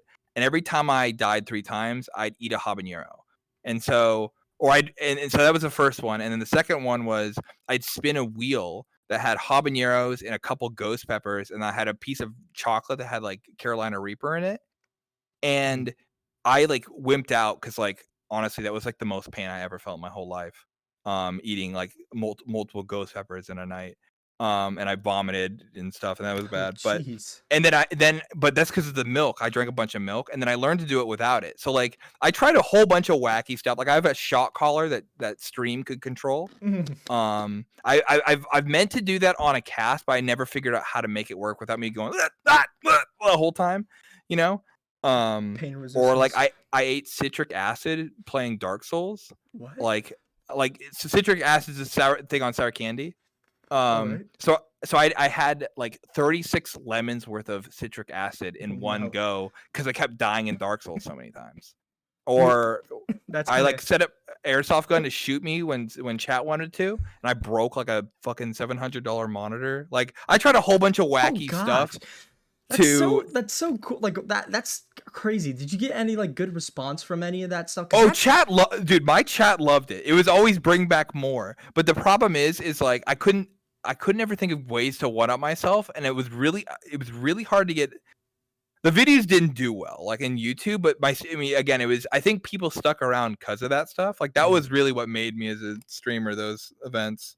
But yeah, no, I mean, like trying any weird thing that you can do to like, okay, what's different than what everyone else is like. I mean, granted, I just copied what Cow Chop did. It's like a YouTube channel that I liked. oh all right. Um, but I was like, how could I make it my own? So I'd like Twitch, and I was a software developer, or I am a software developer, and I like making hardware. So I was like, how do I make this shot caller be connected to Twitch? Or again, like how do I find ways to break the like do weird things with algorithm, or like Twitch integrations and stuff. Mhm. I always wanted to figure out how to make that like into a greater thing, but Yeah, um, it, that would be really cool if you could. I mean, yeah, I mean, I have aspirations. I mean, I have a project I'm working on now that I'm hopeful, but it's like it's so hard to show people it, which is the not the matchup board. It's separate. I'm making a game, and so it's yeah. I have like limitations as to why I can show stuff, but it's or like streaming it sometimes is boring to talk about math, but it's like the hardest math I've ever done, sort of thing. But Yeah. So It's yeah, oh, go ahead. you keep talking about like your job, right? The game Yeah. developing, right? So So I have two. That's not my actual job. all right, I like I consider myself a game developer. I've never all actually right, made a full game, but I like that's all I do is hobbies. Like when all I'm not right, on Pavlov, I'm almost always in Unreal Engine coding something. all right. So that yeah. So sorry, just So to what? clarify, those are separate. So then what's your actual job? What do you do? I'm a software developer at a company you likely know. Hmm. And I mean, I work at Amazon. I've said it a bunch, Oh, but okay. um, it's it's okay. It's You know, okay. It's okay. it's I'm not making anything cool. I was gonna work at Gearbox Games. Hmm. They make Borderlands and Tiny Tina's Wonderlands, All right. and the Amazon recruiter lied to me and just told me a completely different thing. And so, but Amazon pays like just fucking crazy money, so it's Oh like worth well, it. yeah. Jeff Bezos money's, you know. Yeah, you know, it's like I complain that I'm like right now I'm on call, and so if at any moment I had to hang this up, but it's like the I'll dance like a monkey for money. Yeah. But yeah, yeah, software developer. I've been doing that for a while. It's like I don't know, I've only really been a software developer for like 5 or 6 years, but I love it. I love coding. It's like it's my thing. You know, some of the most proud stuff I'm like most proud of come from that. Hmm. That's pretty cool. Uh, so let's talk about, you know, VRML in general again. Let's go back to that. Okay. So is there any way you see it like improving, or like do you have any ideas as to like if you were in charge, you're like, okay, you need to somehow improve this in any way, shape, or form. It just needs to be, you know, it needs to be better, um, and you know, in every aspect, and we need to improve. What do I'm you have gonna. any ideas for that, or I don't. So as someone who's not the best player, I'm gonna put the caveat as like there's this word competitive thrown around, mm-hmm. and I think there's like a dance of making something that's like what people would say is the most primed to become the next CS:GO or some kind of thing like that. Yeah. But we have a lot of market conditions that won't lead us to that. The developer isn't on our side. So like one finding a way to do that. I know they're working on that bridge right now, and we have people in the league who are in VRML as well who are communicative with those people. And like again, like when I posted a clip about the Santorini being bugged or whatever, like you could shoot through the walls. And Mm-hmm. like Yellow Hat and the rest of Vortex had like made a video showing why my clip happened. Like that was solved in a day. Like I contacted Rocket, who was a mod at the time, and then you know, like did that. Rocket was still a mod when you were playing. Oh. Yeah, that was like but that was like a year ago. Like Mm. he was a mod back then. Mod for V. VR. Sorry, for Pavlov VR, not for VRML. Oh. Oh. Okay. Okay. So and just for the Discord though. So like he got that like escalated, and they worked with us, and Mm-hmm. like that was cool. And like again, Path TV is slightly better than it used to be. Oh Like yeah. so, one repairing the relationship is crucial there, because like if you can't advertise it in game or in like once competitive matchmaking comes out, we're gonna have a lot of people who are interested, but it's gonna be much harder to justify saying like, why would I go do this extra side version of this when it exists in the game? So that's a whole thing that like I again, say it again. I don't know. I wouldn't exactly agree with that. Just because, I I think you'll mean, just find think some about players, CS:GO but most competitive. players. Well, the problem is it's all integrated in one big package there. Mm-hmm. So it's you could have separate, like you could have like small like beer leagues or something, but realistically you can get 99% of the experience by just sticking in competitive, and it's like if you're ever good enough, you can move on to the next thing. But Yeah. like that's going to be the first barrier, and we're going to find people who are interested in our thing, but we're also going to find the convenience of like a matchmaking style thing where it's there. So yeah, I think, but where I meant with that is ultimately by finding a way to integrate with Dave and VRML or Pavlov VR, like Bankrupt in general, would Mm-hmm. be a great start, and I think there's inroads towards that. The next thing, I'm super controversial on this, like CS:GO maps are not the right answer. They may be the kinds of maps I think everyone likes and everyone strives to have there. But I think like you're not the long-term version of like, oh, what happened in VR was we played that one map from that one game that isn't really like perfect for our own game. Like I think it's a stopgap solution while we don't have map makers. So finding a way to advocate for different map makers to create things that actually fit and fix the problems we have with maps. Um, I I know this is challenging. I've made some maps. I've tried to make more serious maps and failed. So I know that that is a challenging aspect, but I think like developing like if the mods were went I also another caveat is like we can't do the same maps every season, but we need to start fostering a relationship with map makers Well, so that way we can have a rotation that gets changed and updated. okay, so I agree and I disagree Yeah, I'm sure most people disagree with me on this. with this. So here's what I would say: the way that it was initially set up, and the way and what the mods did originally, switching from having CS:GO to having CS:GO and OG was correct. Like they started out with only CS:GO, and then it was, and I think Dave's maps as well. Mhm. And then they moved into having some OG maps, like it was very few, right? Because that's what The was gradient makes available. sense, but Yeah, returning as a end solution, I'm not certain that makes sense because unless you have another way to attract those people in, they're not gonna buy headsets to play Dust 2. I think our job is less to currently, because like here's the thing, like, and this is kind of like how I just see things, is that the CS:GO maps will interest a certain group of people. We need to just we need to be diverse. I think the diversity is what's good, but I don't think the constant force, I feel like we force the diversity too much sometimes. I think if there needs to be a map change or two, there can be a map change or two, but generally, I mean, and this is how my opinion on how I would have the league.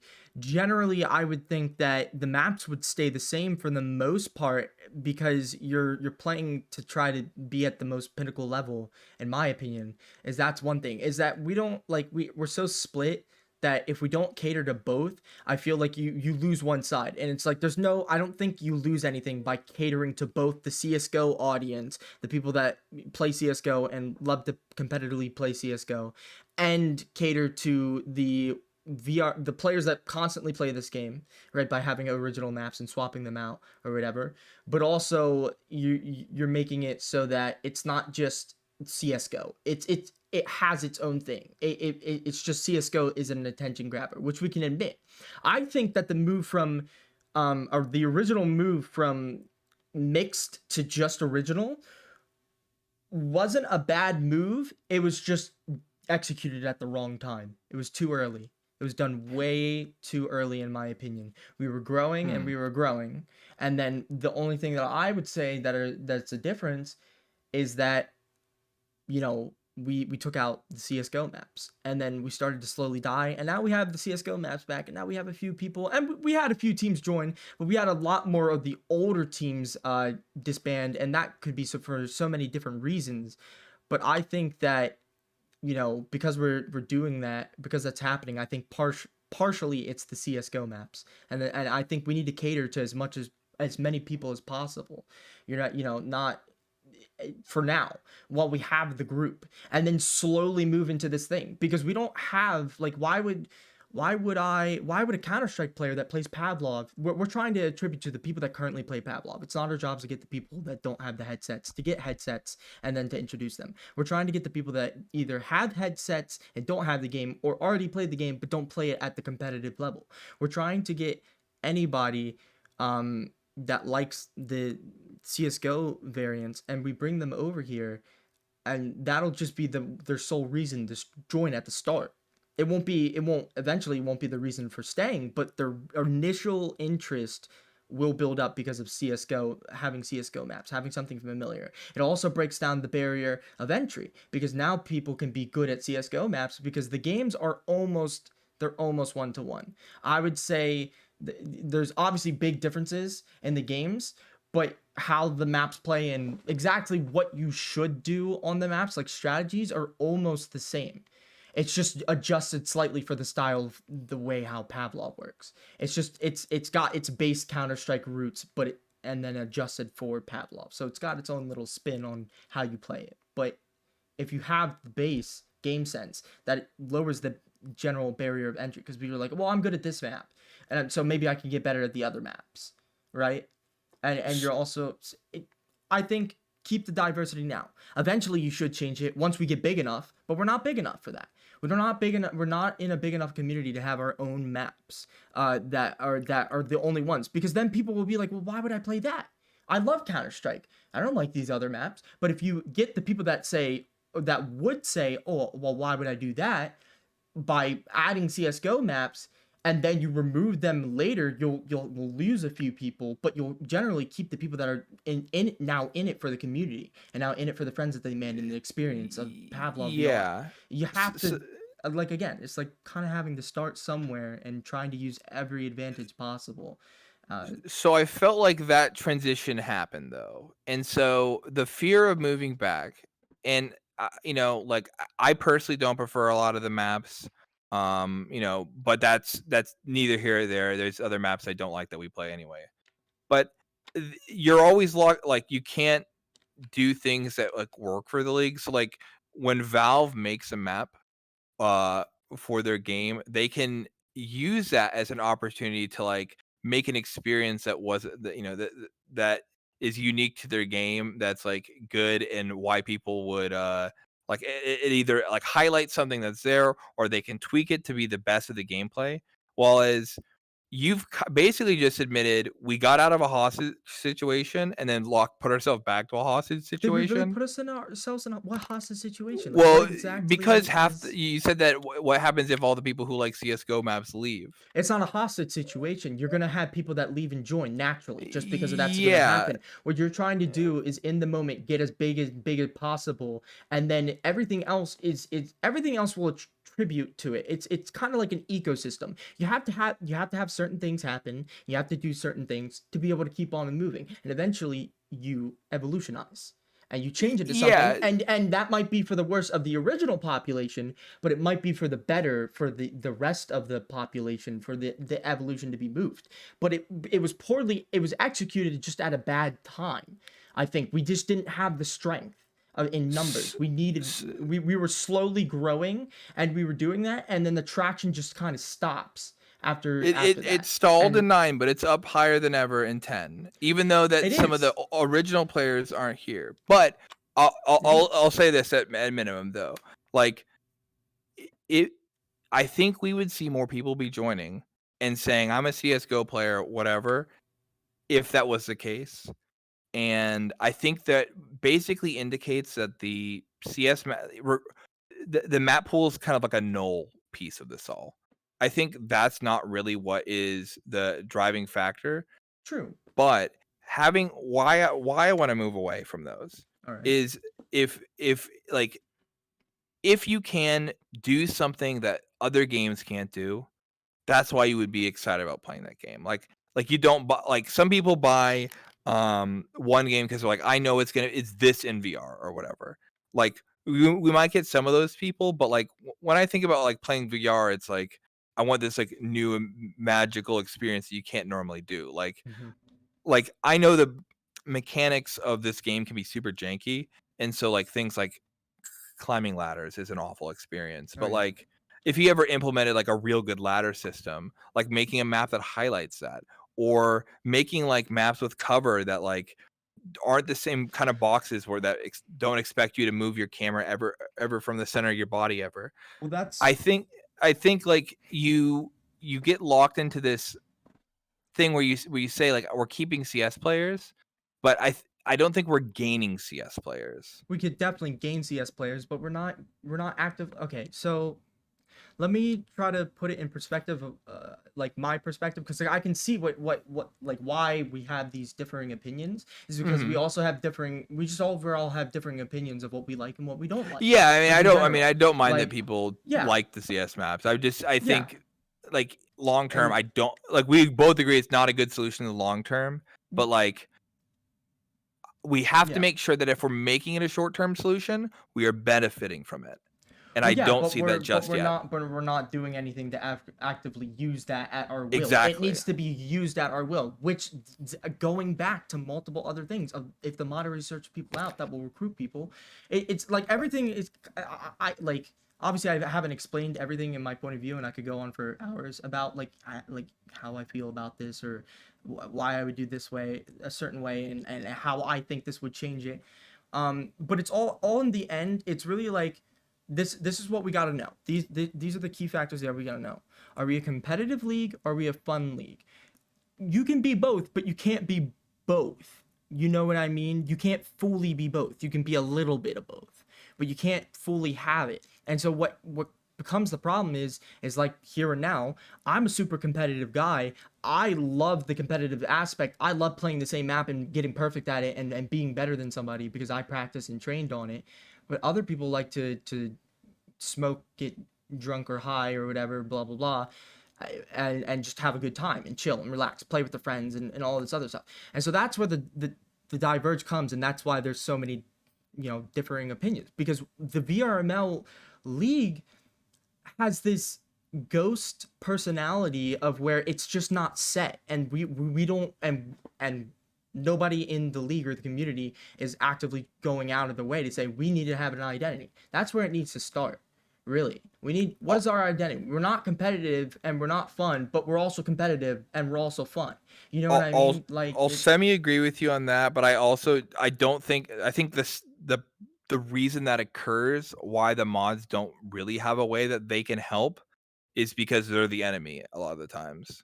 And so whether it's their fault or not, they're if they were to propose the initiative or make a change, since we all don't agree on it, it's like, or sometimes we don't know why it happened. I think what happens there is that like they're not going to guide us into being the ones to like lead to new players. Like we do kind of have to set up the things and allow them to highlight where they can. Mhm. But yeah, I know what you mean. Where it's like it is just like what is this thing we're doing, and it's like, well, I'm here to, I know what Well, my team's doing. I'll yeah. just focus on that. Yeah, But and so like well like the way that you can think about it is like, well, who plays basketball, or like why do people play basketball? It's fun, it's competitive, right? A whole bunch of other stuff that also can be easily compared to like not at what exactly they are, but how they work in other things, right?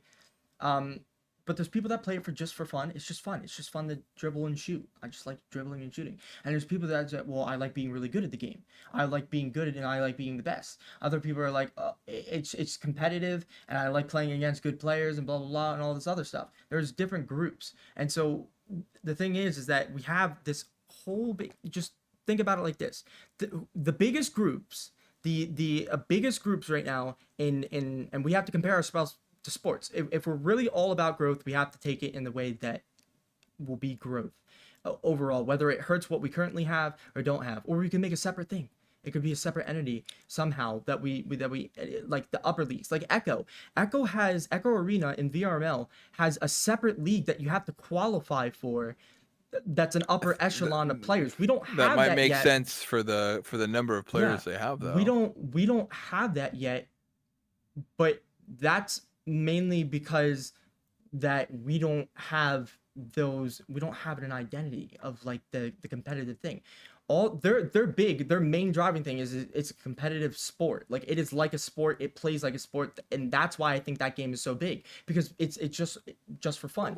There can be people just for fun, but I think the main driving point is that basketball or NBA makes millions of dollars by capitalizing on allowing people to spectate the best of the best play basketball. Same as MLB with baseball, so on and so forth, with all the other things. If we're strictly looking about growth and trying to become a bigger, stronger, and better community, then I think we need to go in a competitive aspect. And it's not like we can't cater to fun. Basketball still caters to fun people, but maybe some people don't want to get as sweaty and as hard, but there's so many people that just want to be good at something or really good. So I'm comparing it to I guess I understand the point you're making.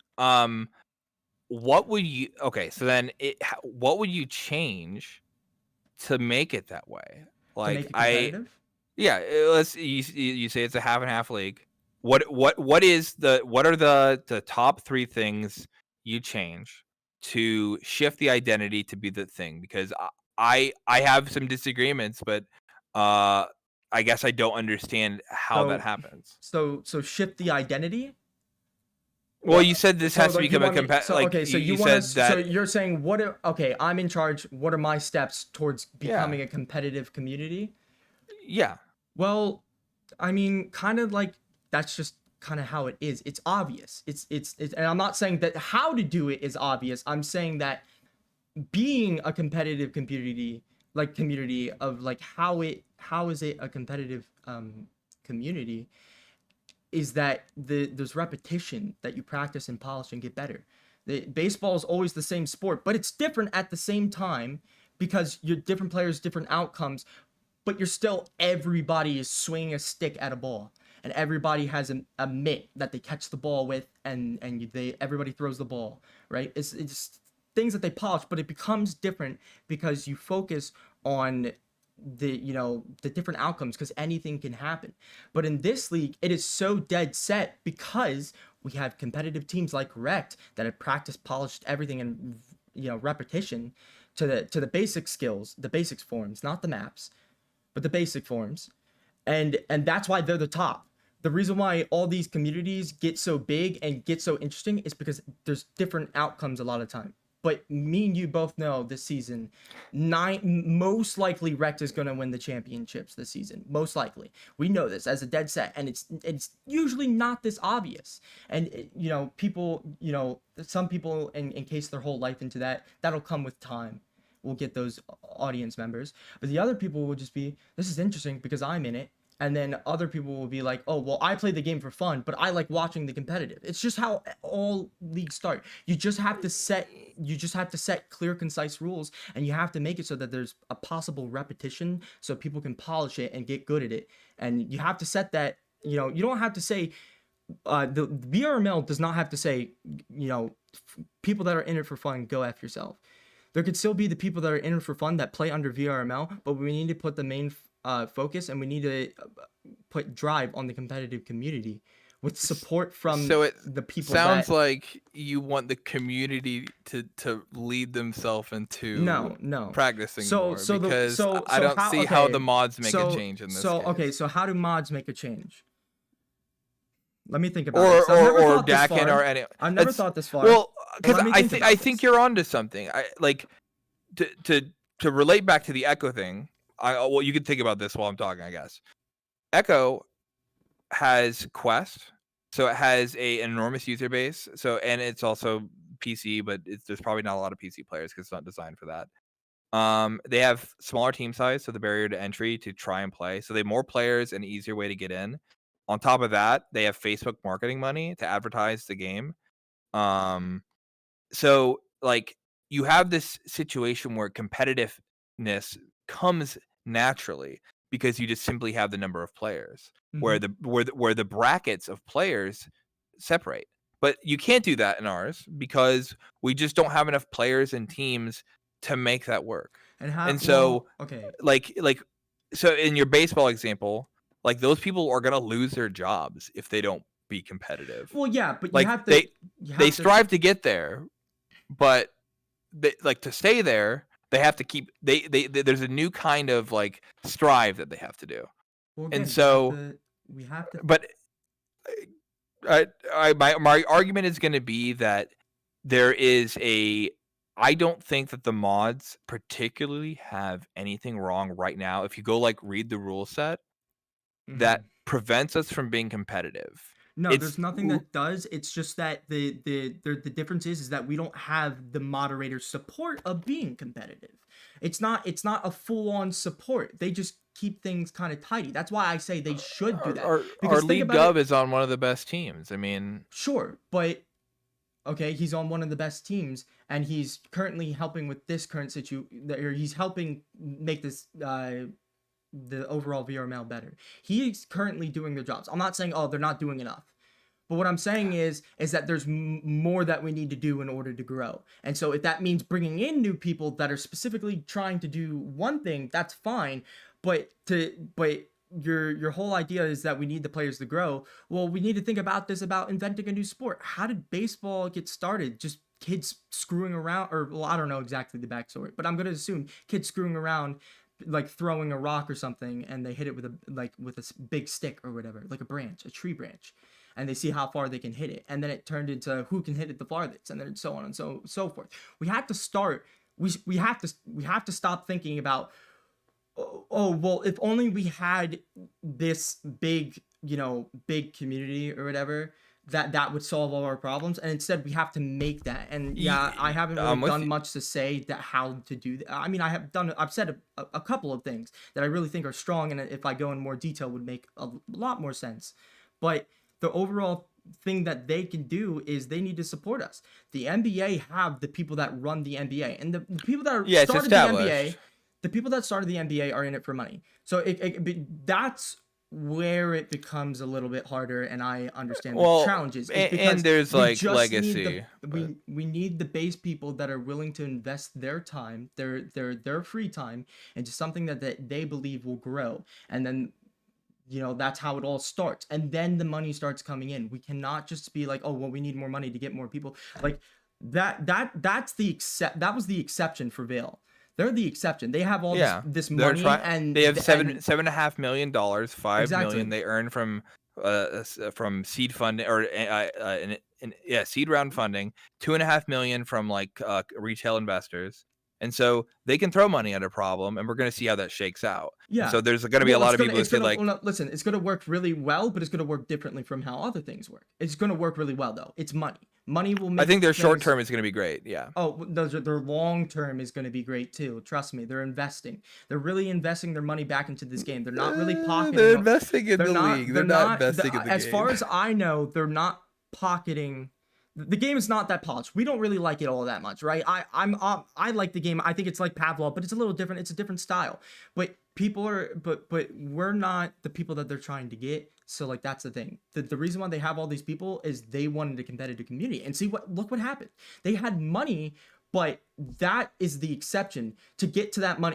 So they just skipped a bunch of steps. Yeah. But there's other steps that there are steps you can take to start going towards that.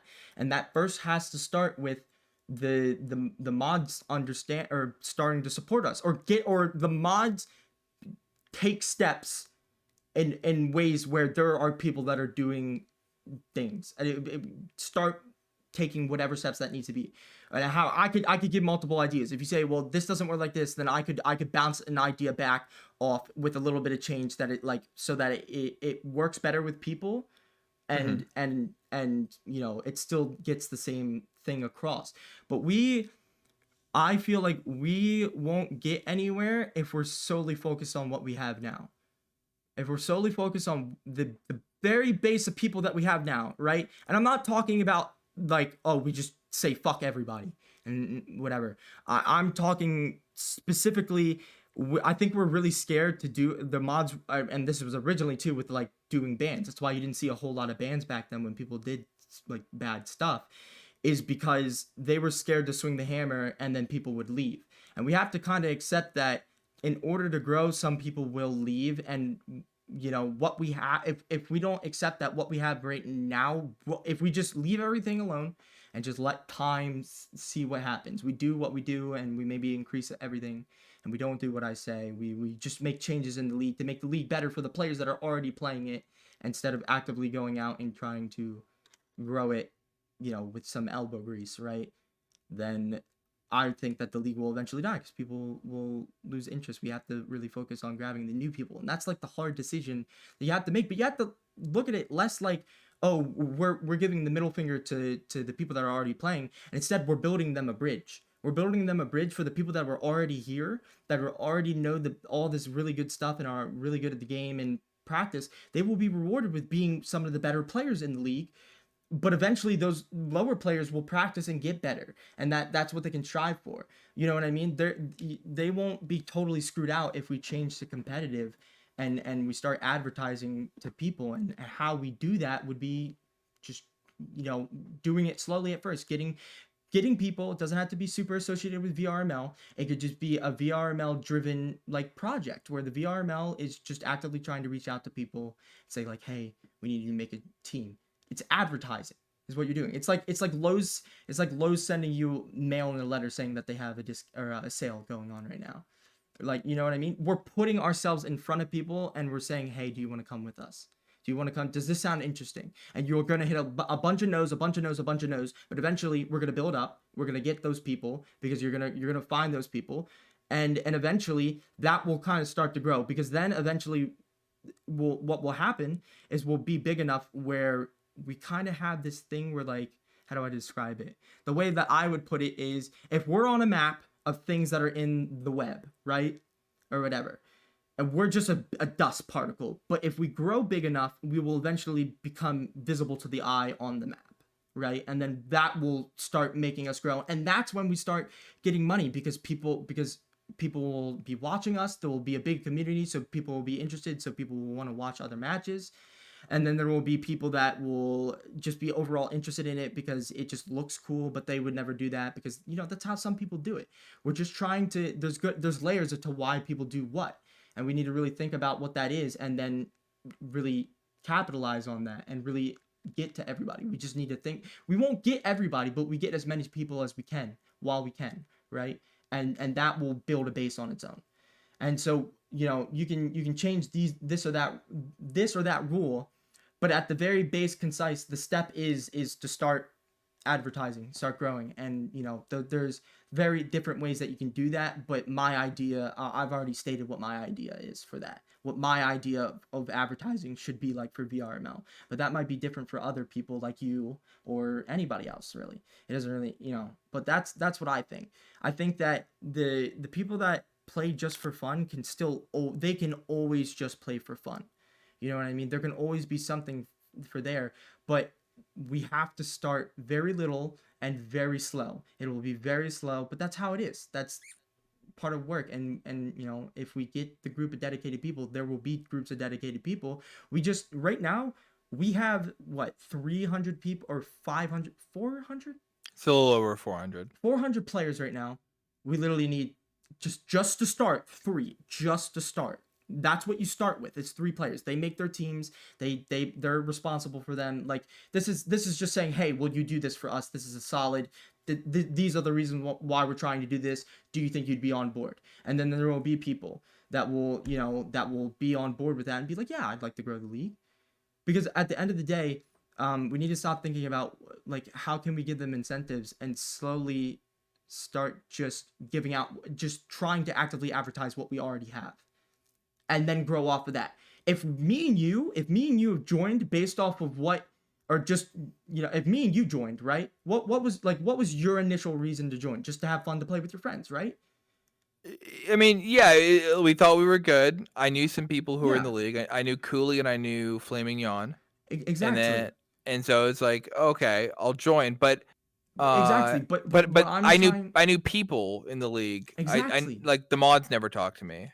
Exactly. That's how the wall gets broken down. You knew people were in the league. That's how I joined the league. That's how you joined the league. You knew That's how your people friend in joined the league, yeah. Exactly. That's how that all happens. But we have to be that person. That individual job is to be that person that tells people about league and says that. Just James is doing it well right now. I was trying to do it a little bit better, but the passion slowly dies when you don't get results, and it doesn't work in the long term. It'll only work short term. And that's, I mean, like, yeah, it only worked short term.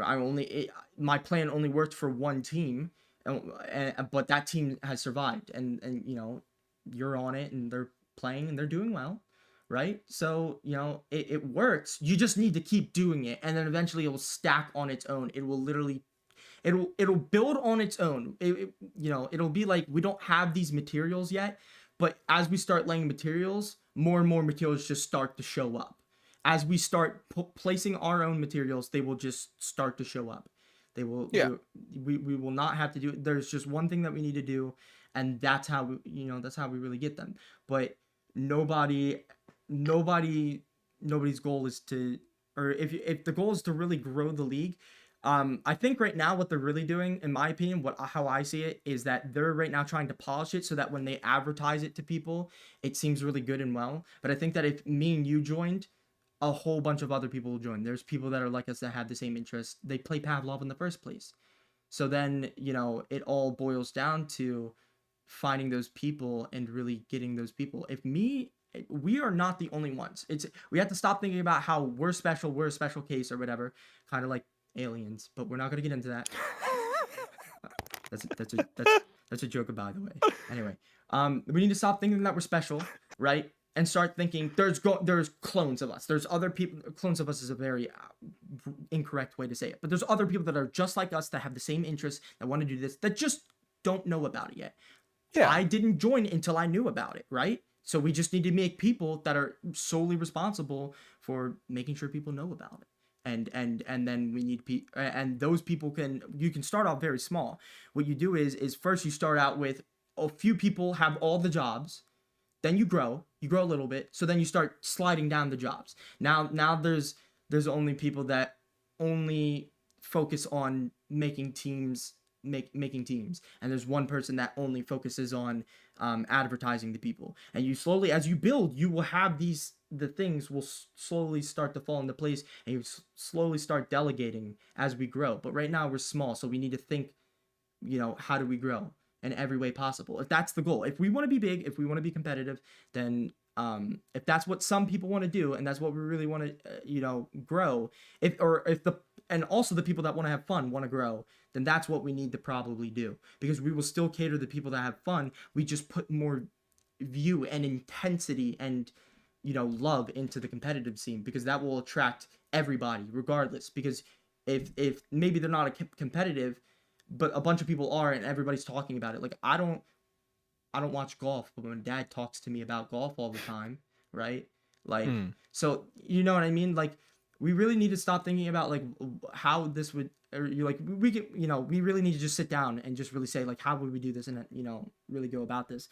But we've been doing this for 2 hours, and I honestly could do this for 2 more, really. Up to But you, yeah. But we just need to sit down. We would need to sit down and talk about this with the right people or whatever. Yeah, I mean, But pitch ideas to people and just like honestly, I mean, even just playing matchmaking, I think is a great way to like make the league. yeah. Because then when Oh new yeah. people are there and they see all these people playing, like it encourages people. Same with playing the league. I mean, that's the minimum bar. But if you want to step up and do extra, I mean, like if you don't know what to do, sounds like you have ideas. I've always And, tried, but moderators sorry, never really let me know. I'm saying like to the audience, like if they don't know Oh what to do, like you have ideas, or like or you see people who are doing something and ask how you can help, and then yeah. figure out how And to grow. Because like Crumb, like he hit me up and was like, "Yo, I'll make you fucking montages." I'm exactly, like, "Oh, that's sick! Like, cool. Like, I can't offer you." He's like, "Don't worry about it, man." And I'm like, "Cool." And it didn't work out, but we tried something. yeah, So but think about it like that, because he did stuff like that because he had nothing at the start, right? He just had his edits, he had his editing skills, yeah. and then he just started offering to people, and then eventually he did start charging people, and he made a little bit of money off of it. Oh, nice. I didn't know that. Yeah, so like that's the thing, like that's it, everything, like the way to grow, to do all that stuff is all almost the same, the same thing, the same process. It's just done, it is tuned, adjust to accordingly to what the scenario is. Like his was editing, so it was attuned to the editing. Ours is growing the Pavlov community so that we can have viewerships, maybe have a big cash prize, big support, and viewership or whatever. Yeah, and I just like competitiveness attention. and It's edginess, really easy, right? but no, I want to. Competitive edge and whatnot, and having fun and being able to play this game and being good at it, whatnot. There's a whole bunch of other different stuff. We just need to start laying our bricks. You know what I mean? It's and I'm hoping that somebody could just take this idea and run it to the mods, and they might be better. They might be a better look, because I feel like generally why I don't become a mod might be just because of like how they already see me because of past experiences, and they don't really because in the mod application I don't really have everything to give in there. Like I don't have enough room or time to really put that in there if it's not going to go serious. I don't want to put that much effort of really going out and doing all this stuff and taking it out to the mods, because why would I do that when the mods can just be a backbone, and that would be an immediate, like we have that, like just like how they have the money in VRL, they use that money to grow. they use that, like, so I'm just thinking I would use the mods, the power of mods, because they do have, they everybody watches or looks at the mods in our league, right? Whether that's in a bad tone or a good tone, everybody looks at them, so they hear and listen to what they say and they respond to what they say, right? So that means that if they do all this other stuff, people will still listen, respond, and say it, and they can adjust accordingly. But I think we just need to start. That's it. So Yeah. I'm kind of, That's it. That's always the thing is yeah, find a project that you can do, and like I yeah, said, trying the highlight thing. We'll see again yeah, if people want to help.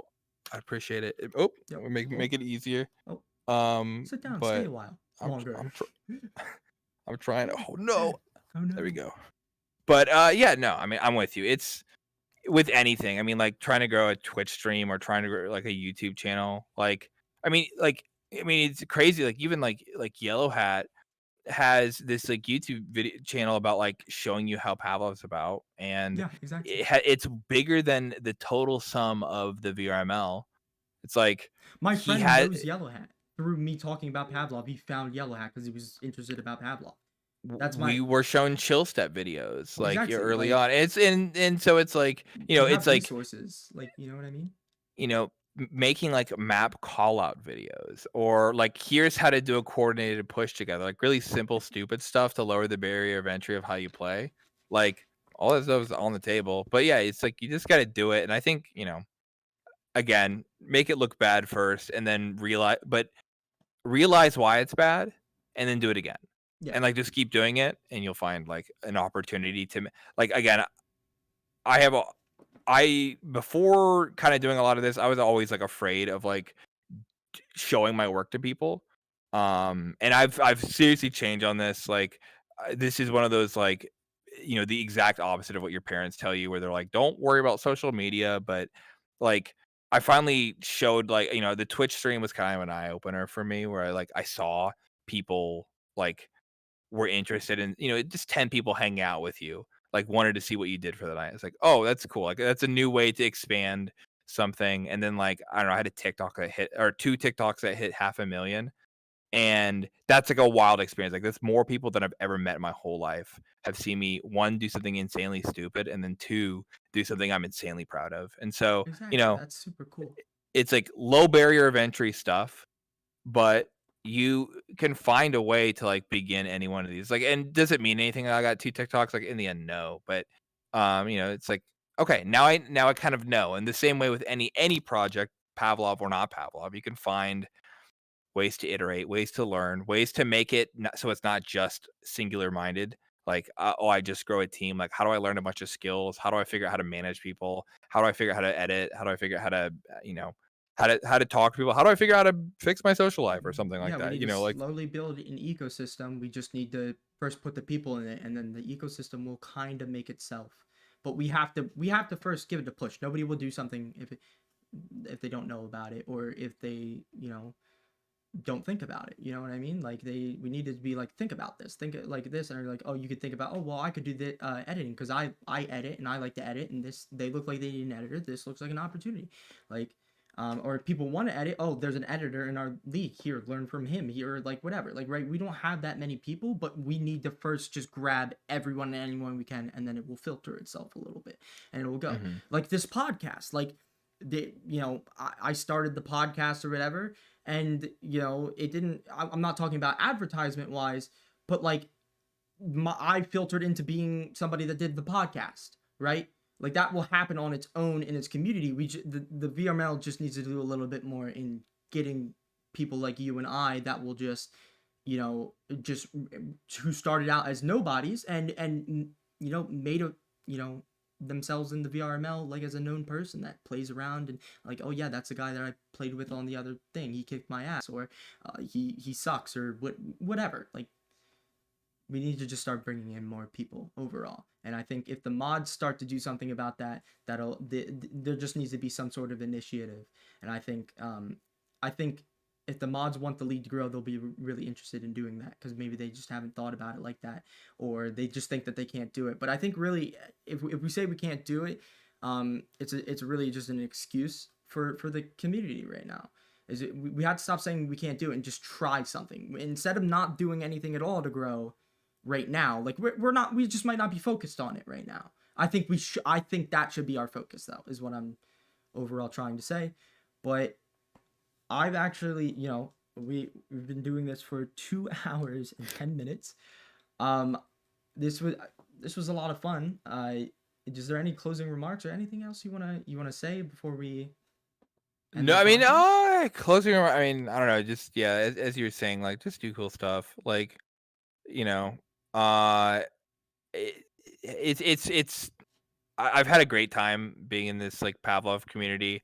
Whether it was Pavlov or some other game, I didn't do like online games or I didn't talk to people in Discords, and I'm just grateful for all the people who both like were nice to me or funny just in general. You didn't have to be nice, but like made this an interesting experience. I mean, again, this is like the first time I've ever been asked to do to be a guest on someone else's thing. Like that's fucking crazy. I've done collabs with people on Twitch and those are insanely cringe.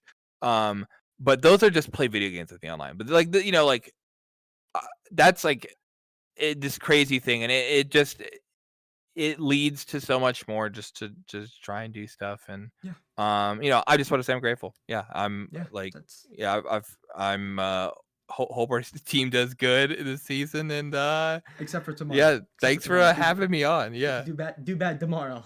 I would win. I'll tell them to do bad. I'll tell No, them no, to do no, bad no, for you, no, but no, we'll no, do no, fine no, afterwards. no. Tell them to do their best. I want to actually have a good match.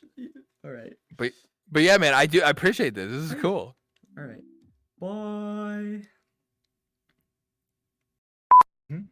Okay. If I have fourth wall jokes, I'll think about it. All right. All right. Are you ready? Yeah. I'm ready as soon as I move. All right. Sitting back. Where's my weed? Gotta make sure the weed is Let's say the most important part. most important part. Spray web, get weed. Spray web, get weed. Exactly. So I don't know how that activates. Is it only? Yeah, I think it's when you do the Spider-Man hands. Yeah. Yeah, so you got to keep a pinky down or a finger on your trigger. Like Pavlov. Keep my hand on my big iron.